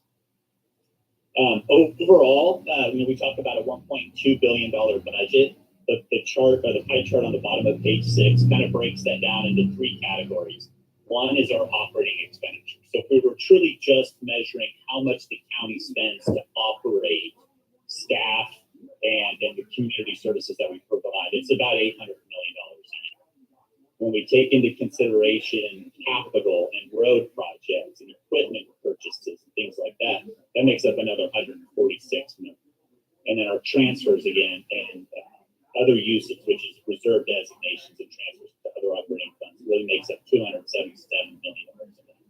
So when we talk about a $1.2 billion budget, just to put it in perspective, we are actually operating on an $800 million budget and then funding capital on top of that and equipment purchases and different things like that.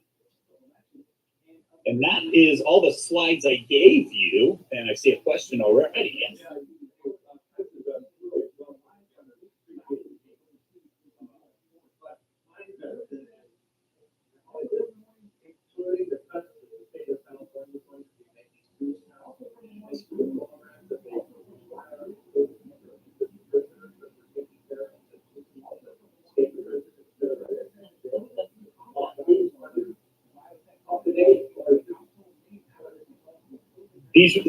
These budget numbers would really only include things that we absolutely know for sure.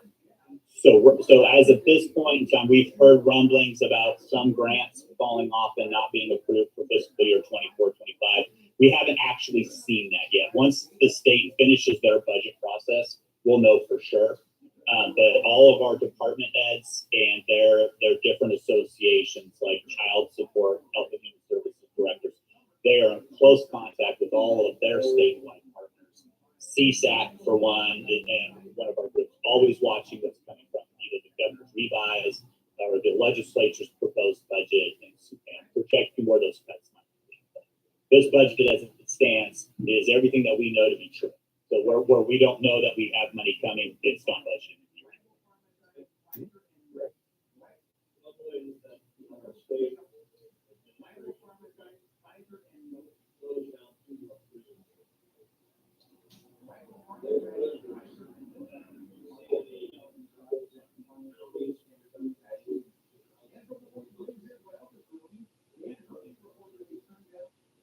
That's a tough question.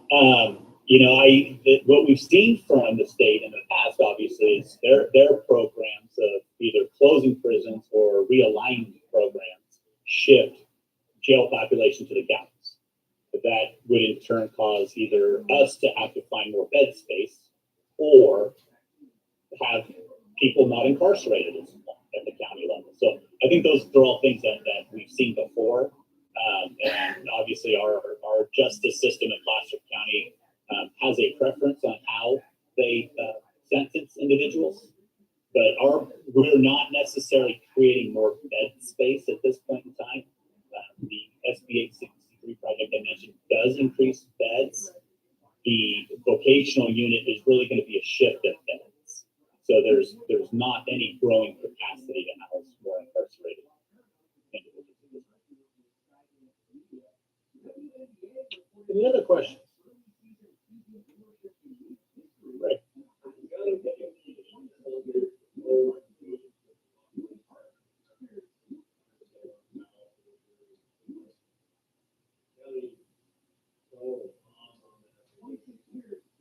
So that's a conversation. In fact, we saw there was a internal email string that went around about this just earlier this week. I think with Prop 47, it technically is still trying the amendment to that, or the opposition bill is still trying to qualify for the ballot. It looks like it should qualify for the ballot. Once it does, I would assume that our legislative analysts in our office, in conjunction with the board and our lobbyist firms and our legislative firms out there, will make a request to take a position on 47.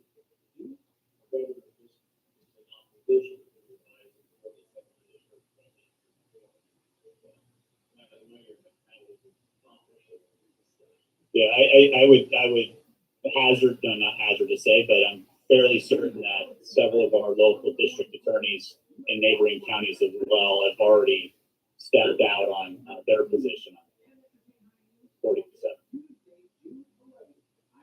Any other questions? See, if I had tried to do the budget, you would have been grilling me. That's your expert. After we adopt. Is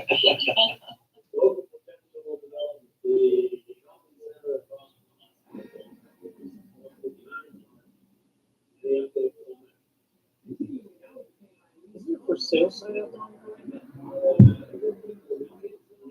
Maybe. I saw a sign up.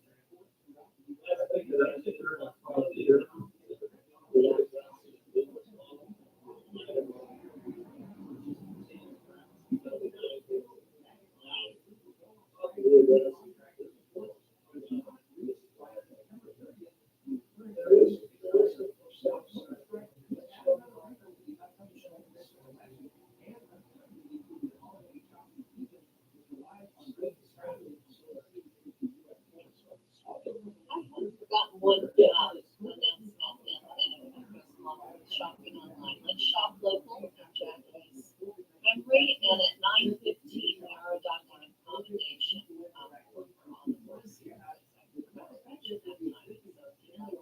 be there in support of that. But we'll be about the commendation tonight. Perfect.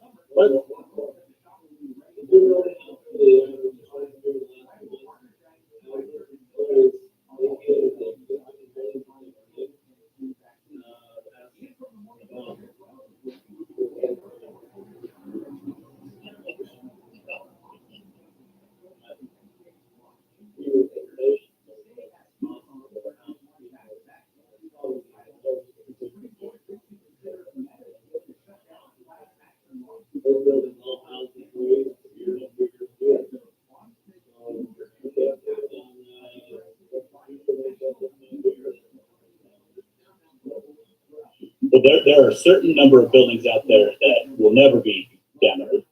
Those are the ones that are protected by the heritage, the historical designations on there. We're talking with some of our departments and facilities included on how to use those buildings first, perhaps move out of some of the ones that could be demoed as well. A lot of those buildings still have a lot of storage in there, things that didn't move to the new buildings. So while we look at, for example, paper records and different things like that, we're looking at how to digitize things. And so instead of moving them once and then trying to destroy them or get rid of them later or archive them, we're trying to do that before we even move them out. So a lot of those buildings still have things stored in them. But that's a process that we're always looking at. Obviously, as part of our study on our growth projections as a staffing model, where everybody is going to sit and where they're going to have a desk and things like that is definitely part of our conversation. So the HHSC coming online, giving it some time to kind of settle down and settle in. We'll be looking at some new space out on the DeWitt campus as well, where other staff may be relocated. Casey, last question. Ray, let me just, I know Ray asked about this one, and simply as we're still trying to evaluate telework and how many people need spaces and what kind of space they need. And so that's all part of the process. So before we make any commitments to demoing or and reutilize the buildings, we want to make sure we've really looked at the workforce. Where do they need to be? And how much space do they need if you no longer working and share space?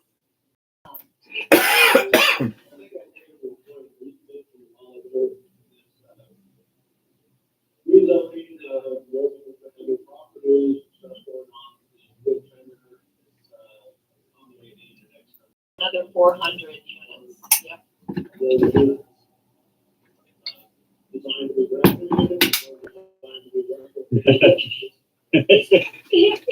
I can't.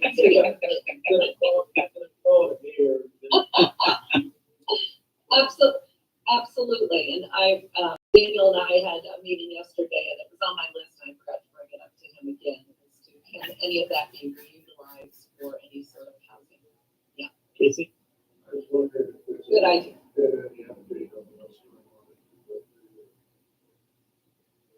I haven't heard anything.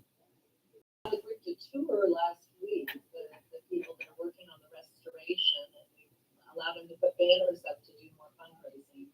They're looking at a scaled down project, I believe, and seeing if that can pencil. So that's the latest I've heard. I haven't heard specifics. I think they want to do some more analysis on it. Yeah. We can talk about that. I'd like to thank Rachel for your presentation, Cindy, and Daniel. Thank you. Made our day better. And it is 1 minute past the top of the hour, 8:01 here at FM 104.5, AM 950 KAHI, voice of the foothills. If you're just joining in, we're listening to the Auburn Meddlers meeting as we do every Tuesday during the 7 o'clock hour. But hey, we're in the 8 o'clock hour now. It means it's time for a whole new hour of goodness. We are listening to today's guest speaker, Daniel Chatney. He is the new Placer County CEO. So kind of cool to hear all the things that are happening. You don't realize how much goes into all the inner workings of the government until you actually hear them talk about all the inner workings of the government, what connects there, and sewage pipes and need to be redone here because groundwater is getting in there. And turns out that contractors tied into a private line where you had a line that was meant for one house and then 11 houses tied into one sewage line. And now if that goes, then it's a major... Good gracious sakes alive. I am so thankful that there are people that are interested in that pay attention to that track all of that things that make our county, our city, our state, the country go, oh boy, good.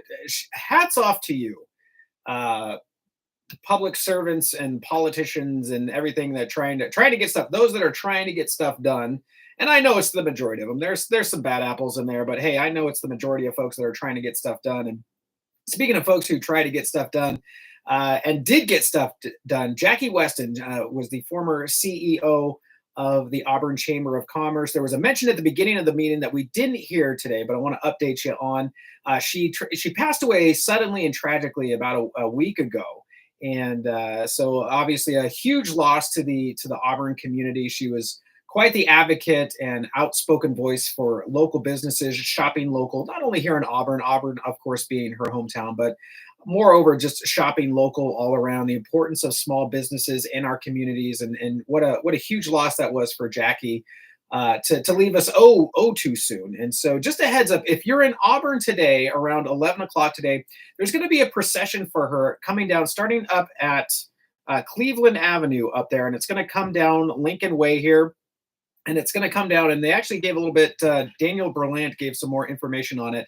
So we're asking folks, and they're asking folks to line the streets if you're here in Auburn during that time, to just send Jackie off one more time, one last parade coming down here through Auburn. If you tuned in during the Lights Parade, her and Daniel were the voice of the parade there, and the St. Patrick's Day Parade, all the parades that would come down here. If you tuned into the Facebook Live on the Chamber's website, it would be Jackie and Daniel that were calling out the parade and shouting out to everybody and saying hello. And so one last time for Jackie, they're going to be coming down Lincoln Way here.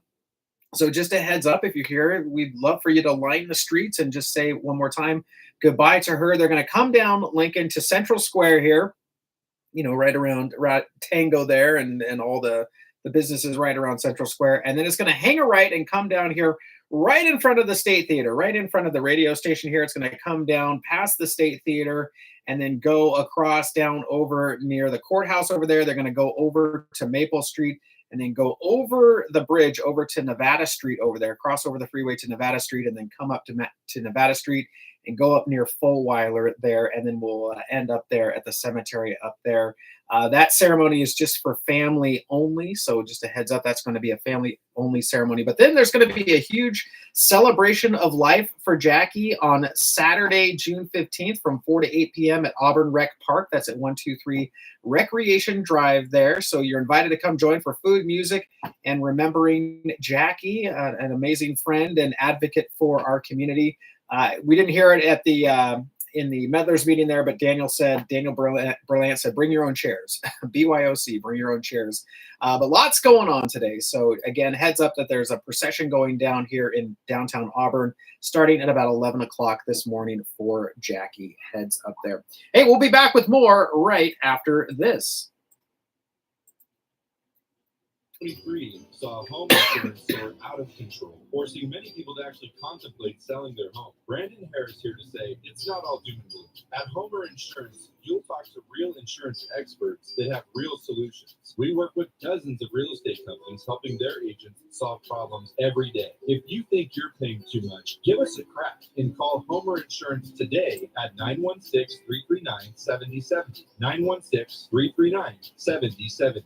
Hey there, KAHI listeners. Producer Adam here to remind you to listen to Chris in the Morning along with Matt Ray in America's First News. Get all the local news, weather, traffic, and local events you can handle, plus a healthy dose of daily dad jokes. Chris in the Morning with Matt Ray, 6 to 9 a.m. here on FM 104.5 and AM 950 KAHI, the voice of the foothills. I never miss it, and neither should you. My goodness, it's early.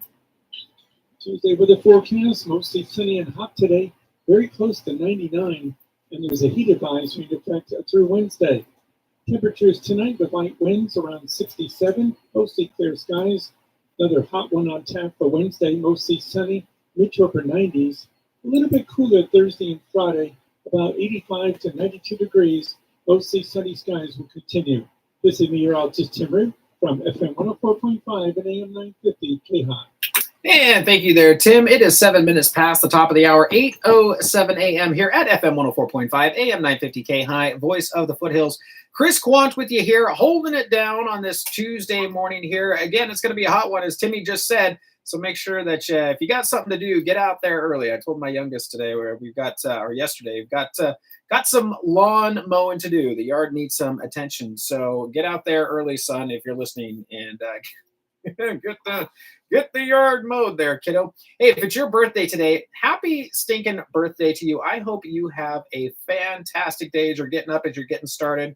with your day today. If it is your birthday today, I hope ball because there's some very famous footballers who have birthdays today, starting with Vince Lombardi. You heard of that guy? American football player, coach, manager, passed away in 1970, but was born on this day in 1913.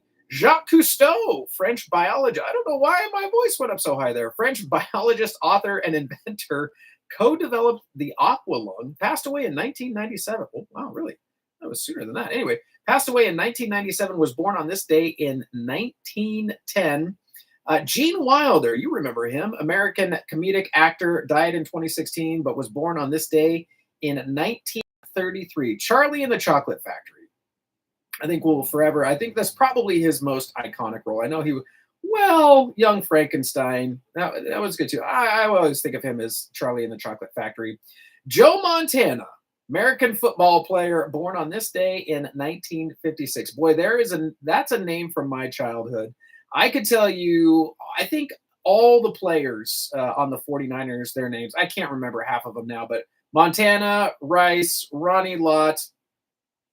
Okay, that's as much as I remember now. Those were the players, but I remember going down to. Do you remember when they used to have their spring training or whatever their equivalent of spring training is at Sierra College Boulevard?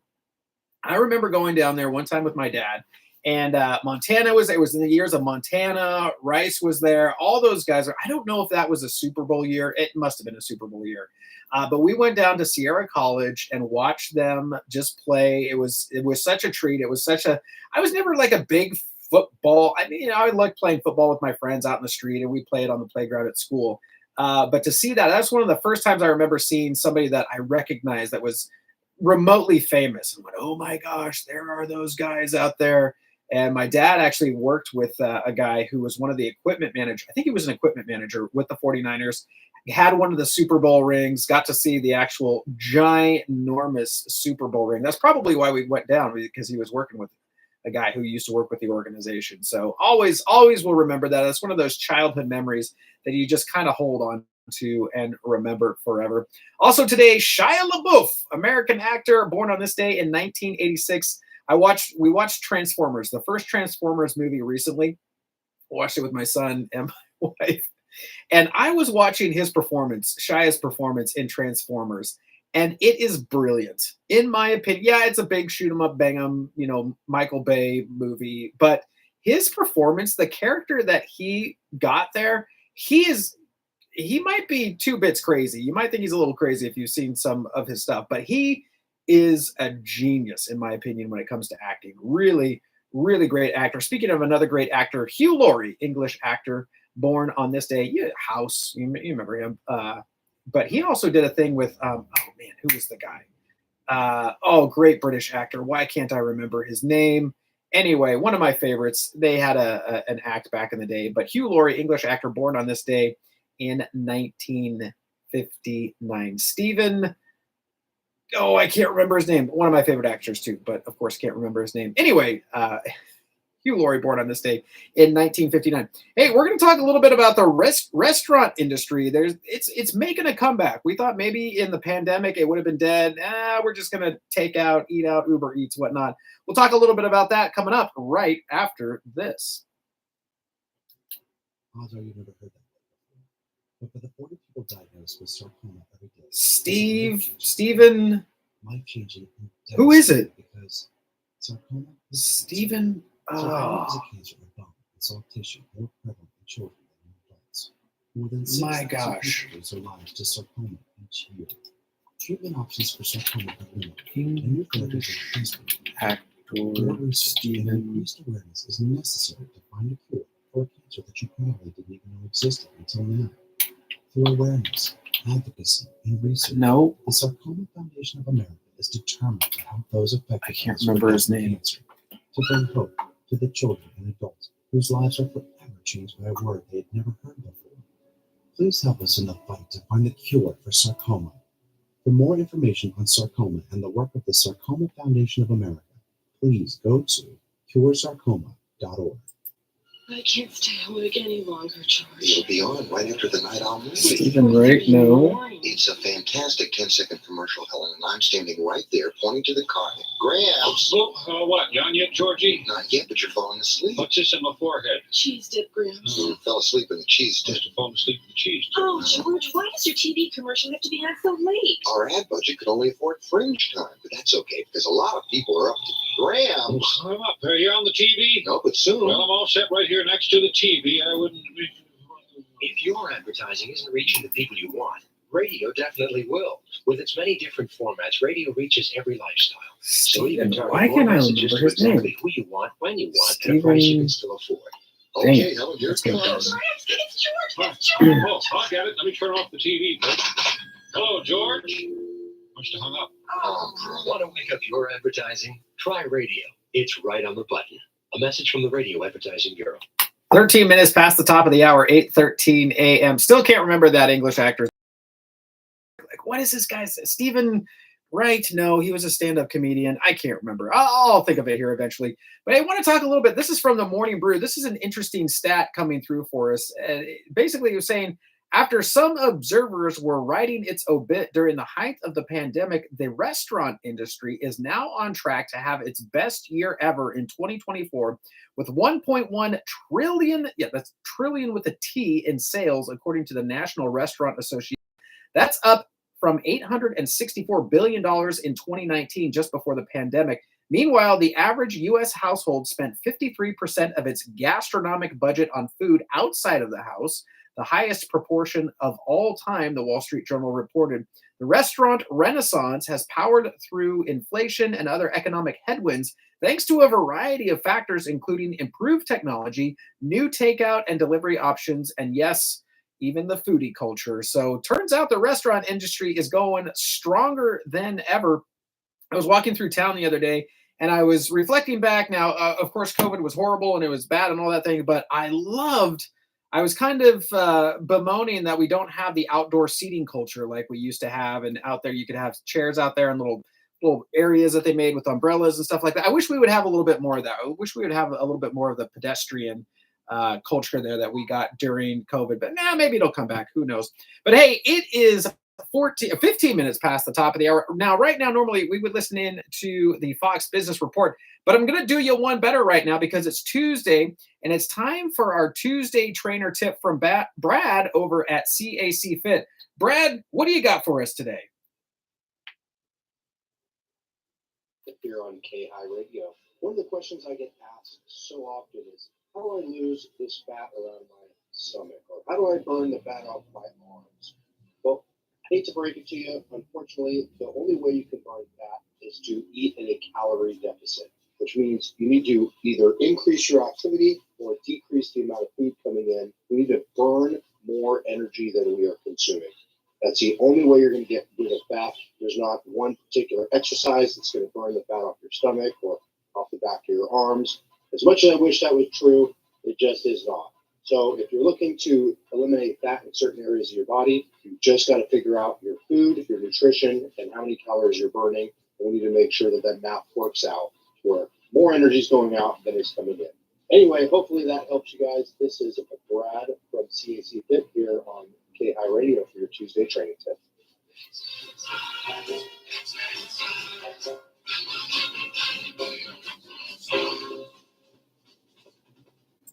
If you're caring for someone with COPD, you probably have a Good job, Brad. questions. Caregivers juggle many roles. The right resources can help. The COPD Caregivers Toolkit is a free resource that provides information about COPD to help you prepare doctor visits, support a healthy home, and take care of yourself. Visit nhlbi.nih.gov/COPD-caregivers. 17 minutes past the top of the hour, 8:17 a.m. Taking a look outside at our roadways right now. It looks like if you're going 80 westbound over towards I-5, we've got an accident. The left lane is blocked there. That's I-80 westbound at Winter Street. So it doesn't look like it's backing up a whole lot there. But just if you're going out to the airport today, make sure you're giving yourself a little bit of extra time. If you're headed 80 westbound towards San Francisco, past Sacramento, we've got a disabled vehicle in the right lane block. That's I-80 westbound at the Yellow Causeway. So just a heads up there, accident on the causeway. That's going to slow stuff down there for a while. 80 eastbound and westbound, if you're going up and down through the hills here in Auburn, looking okay. Slowing down a little bit near Greenback if you're heading towards the Cap City split. Cap City Freeway looking slow right now as you're going into Sacramento. 50 eastbound and westbound looking real good. Heading up and down the hill. Doesn't look like we have any slowdowns until you get over to Watt Avenue if you're going all the way down into Sacramento. 50 going up into the mountains, though, looking real good. 80 going up into the mountains, looking real good as well if you're going up for a day up in them there hills today. And Highway 49, if you're coming across the canyon from Placerville to Auburn or the other way, no traffic restrictions are reported at this time. Back with more right after this. And Robin, everybody feeling positive where we're at in the country. We all came together. Tiger Republicans are destroying American democracy. Yeah, I felt that. I felt that this morning. I was getting in the truck. I was driving to work. I was looking around. I'm like, man, the sun is shining. That is a threat to this country. I feel the unity. Clear and present danger. Weekdays from 1 to 4 on the Voice of the Foothills. 950 KAHI. 18 minutes past the top of the hour. Just one more traffic update in case you missed it here at the top of the hour. If you're in Auburn today, this morning around 11 a.m., there is going to be a funeral procession for Jackie Weston, the CEO of the Auburn Chamber, passed away tragically about a week or so ago. So it's going to be coming down here, down Lincoln Way, down to Central Square, and across here in front of the State Theater, and then over to the down, let's just say over down towards Fulweiler. I want to say the graveyard is at the cemetery there. That's what we're looking for. Words are failing me now, so just a heads up as that's going to be coming through town here. Off to America's First News. I will see you back here in just a little bit. And Donald Trump promised to stand side by side with the Danbury Institute, which wants a nationwide abortion. Thinking of words. Reproductive health care and women's It's a graveyard. What are we like? 18th century England? And a child sacrifice. The newly formed institute All is an right. association of churches, Christians, and organizations that wants to eradicate abortion in its entirety. Daily dad jokes. The Danbury Institute and to all of the wonderful pastors and faith leaders, very respected people, gathered for the Very respected people. annual meeting. That's a big. I want to thank each of you for your tremendous devotion to God and to country and your tremendous support of me. And I hope I've earned it because we've done things that nobody thought were possible. These are difficult times for our nation, and your work is so important. We can't afford to have anyone sit on the sidelines. Now is the time for us to all pull together and to stand up for our values and for our freedoms. I know that each of you is protecting those values every day, and I hope we'll be defending them side by side for your next 4 years. These are going to be your years, because you're going to make a comeback like just about no other group. I know what's happening. I know where you're coming from and where you're going. And I'll be with you side by side. Trump is repeatedly taking credit for the overturning of a federally guaranteed right to an abortion, having nominated 3 of the justices who overturned Roe v. Wade. But as resisted supporting a nationwide ban, and said he wants to lead the nation to states, although they criticize President Trump's sexual behavior in the 90s, Southern Baptists and other evangelicals have supported Trump despite allegations of sexual misconduct, multiple divorces, and now his conviction on 34 charges in a scheme that illegally influenced the 2016 election through a hush money to a porn star. Trump gave his address on the same day he was appearing virtually for a required pre-sentencing interview with New York probation officers. President Joe Biden celebrated the Juneteenth holiday early with a Monday concert on the White House South Lawn with singers including Gladys Knight and Patti LaBelle. This year's concert came as the presidential election's intensifying, with black voters sure to play an important role. Thanks to all the performers here tonight that help us feel the power of black culture that is American culture. With a fitting tribute to Juneteenth. But let's be clear, they're all ghosts. The new garments trying to take us back. And there are taking away your freedoms, making it harder for black people to vote. Well, have your vote counted. Closing doors of opportunity. Folks, black history is American history. And there is nothing beyond our capacity if we do it together. God bless you all, and may God protect our troops. Thank you for tonight.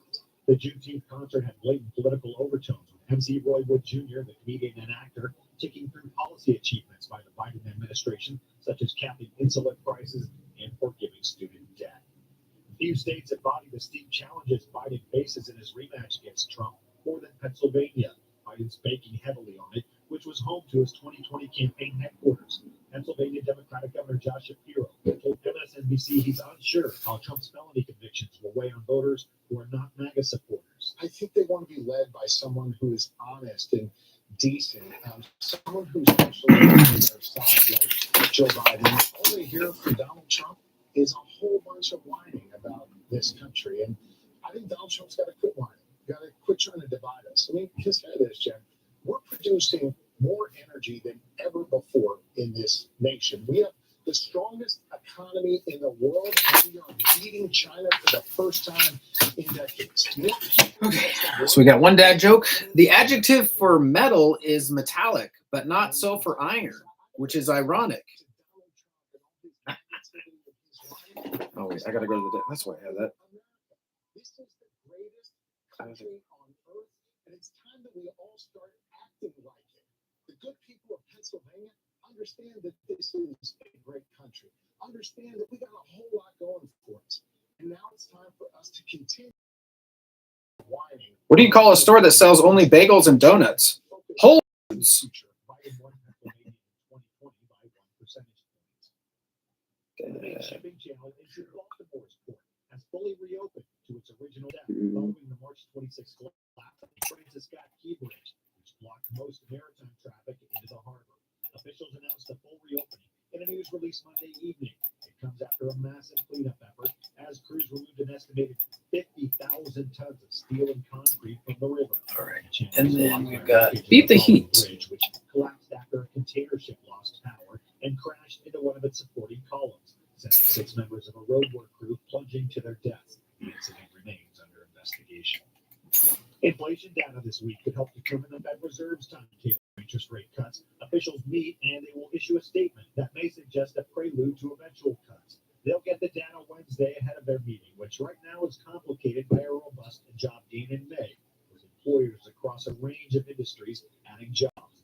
Lil Brainerd is the National Economic Council Director. When we look at the strong job creation, 272,000 jobs in the month, as well as very high participation among prime-age workers, the highest rate ever historically of women working. It's a good job. Okay, what does bread do on vacation? It loafs around. What does she do on sunny days? They have a barbecue. No. What do you call a witch who lives on the beach? A sandwich.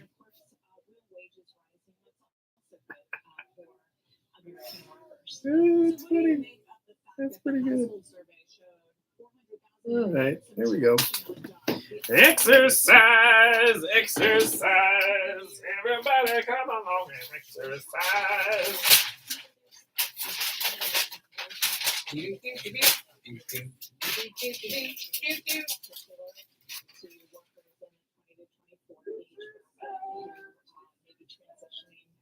Into the job market during this time of year. I think it's a little too soon to tell, but if you look at the unemployment rate under President Biden, the unemployment rate has now been at or below 4% for 30 months, 2.5 years. That's the longest stretch in 50 years. So we continue to see very low unemployment.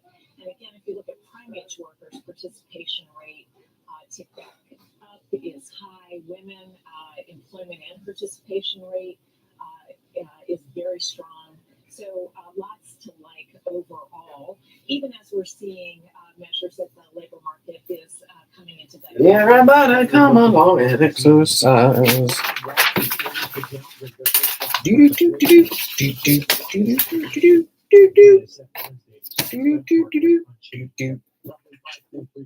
Exercise. Starting the first Black Disney Princess is opening at the company's U.S. theme park resorts. Some Disney followers see it as a fitting replacement for a former ride based on a movie that contained racist tropes. The new theme park attraction updates Tiana's storyline from the 2009 animated film, The Princess and the Frog, and is opening this year in space previously occupied by Splash Mountain. The water ride had been themed to Song of the South, a 1946 Disney movie filled with racist cliches about African Americans and plantation life. Tiana's Bayou Adventure Splash Mountain's DNA as a long boom ride. It's a theater with music, scenery, and animatronic characters inspired by the film set in 1920s New Orleans. It opens to the public theater this month at Walt Disney World in Florida and Disneyland later this year. More on the way on this Tuesday morning. You're listening to America's First News. Dr. Mitch. Healthy arteries make a gas. Actually, carino gases. Hi, I'm Dr. Mitch, and nitric oxide is a gas that's readily made all day long to keep our arteries open by relaxing the blood vessel walls.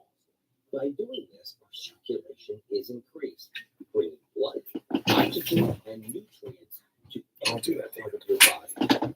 Both age and poor diet can was Friday. loss of this precious gas. And Friday was the 7th. can go up, energy can go down, Okay. get tingling in your hands and feet. Well, our product, Ultimate Nitric Oxide, can easily fix this lack of nitric oxide. Go to Total Wellness.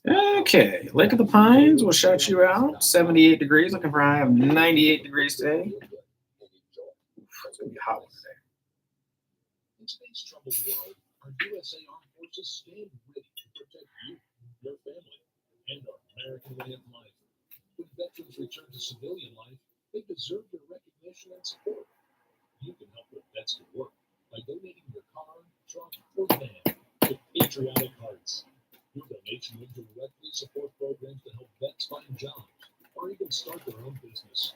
Donate today for fast, free pickup of your vehicle. 30 seconds, Adam. Operators are standing by to answer questions about making a tax-deductible vehicle donation. Find out how you can make a difference in the life of the United States veteran.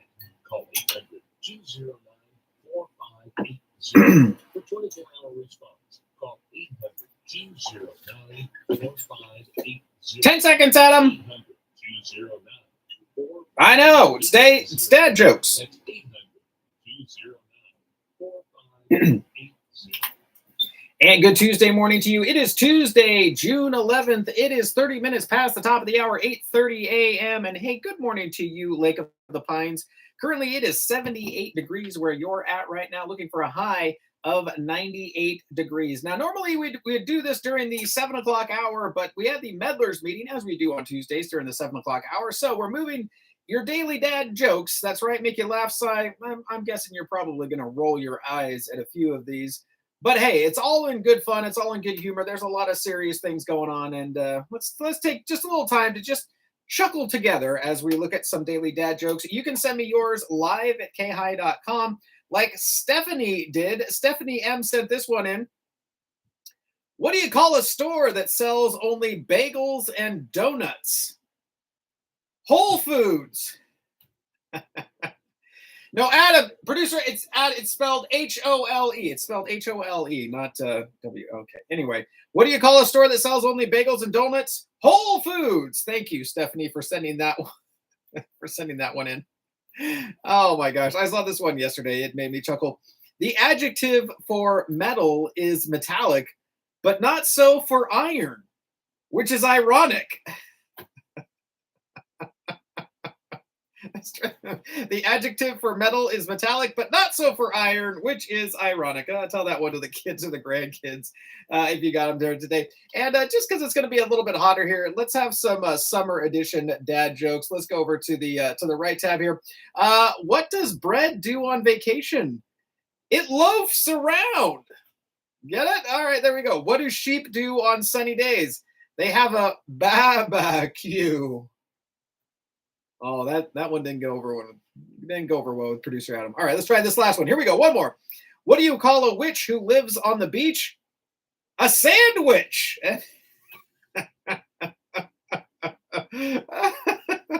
Yes, let's give that one an applause. All right, there we go. All right. And those have been your daily dad jokes for this Tuesday, June 11th. Again, you can send me yours live at KAHI.com or call me 530-885-3565. Off now to commercial. We'll be back with this.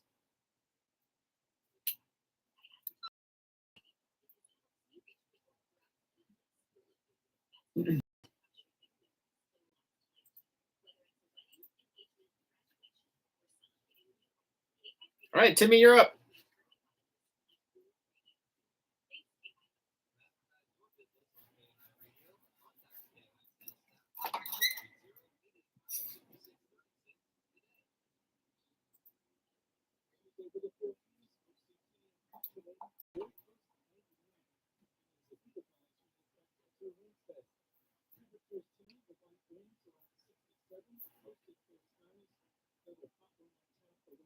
We got another hot one here, people. Another hot one.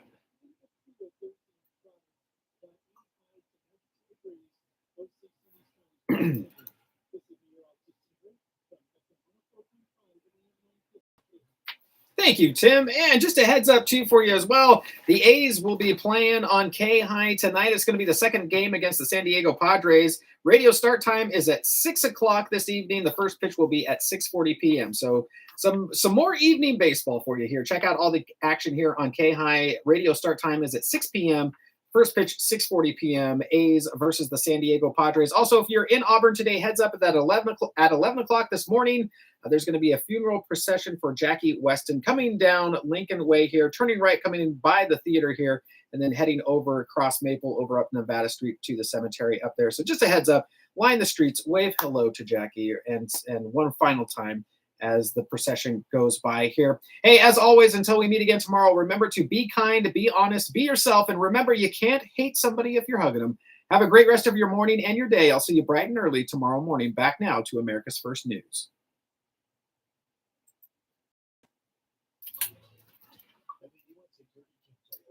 Feels good to get the sign off halfway right.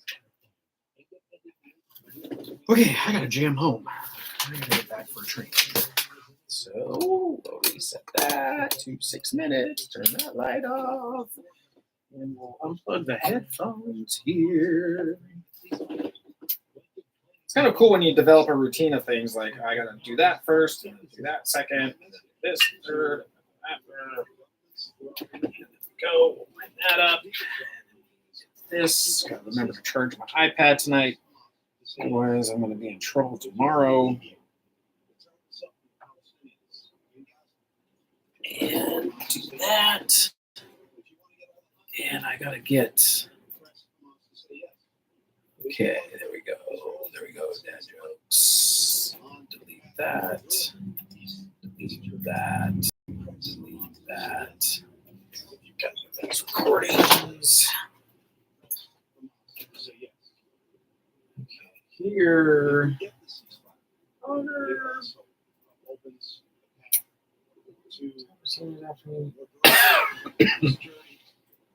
Morning.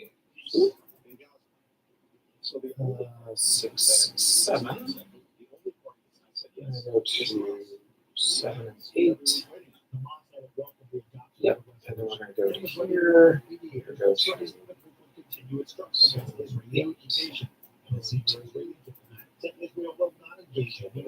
That one can go delete. Yes. Here. Delete. Yes. Here.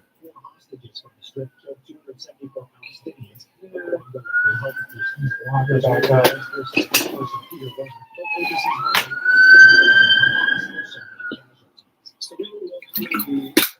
Okay.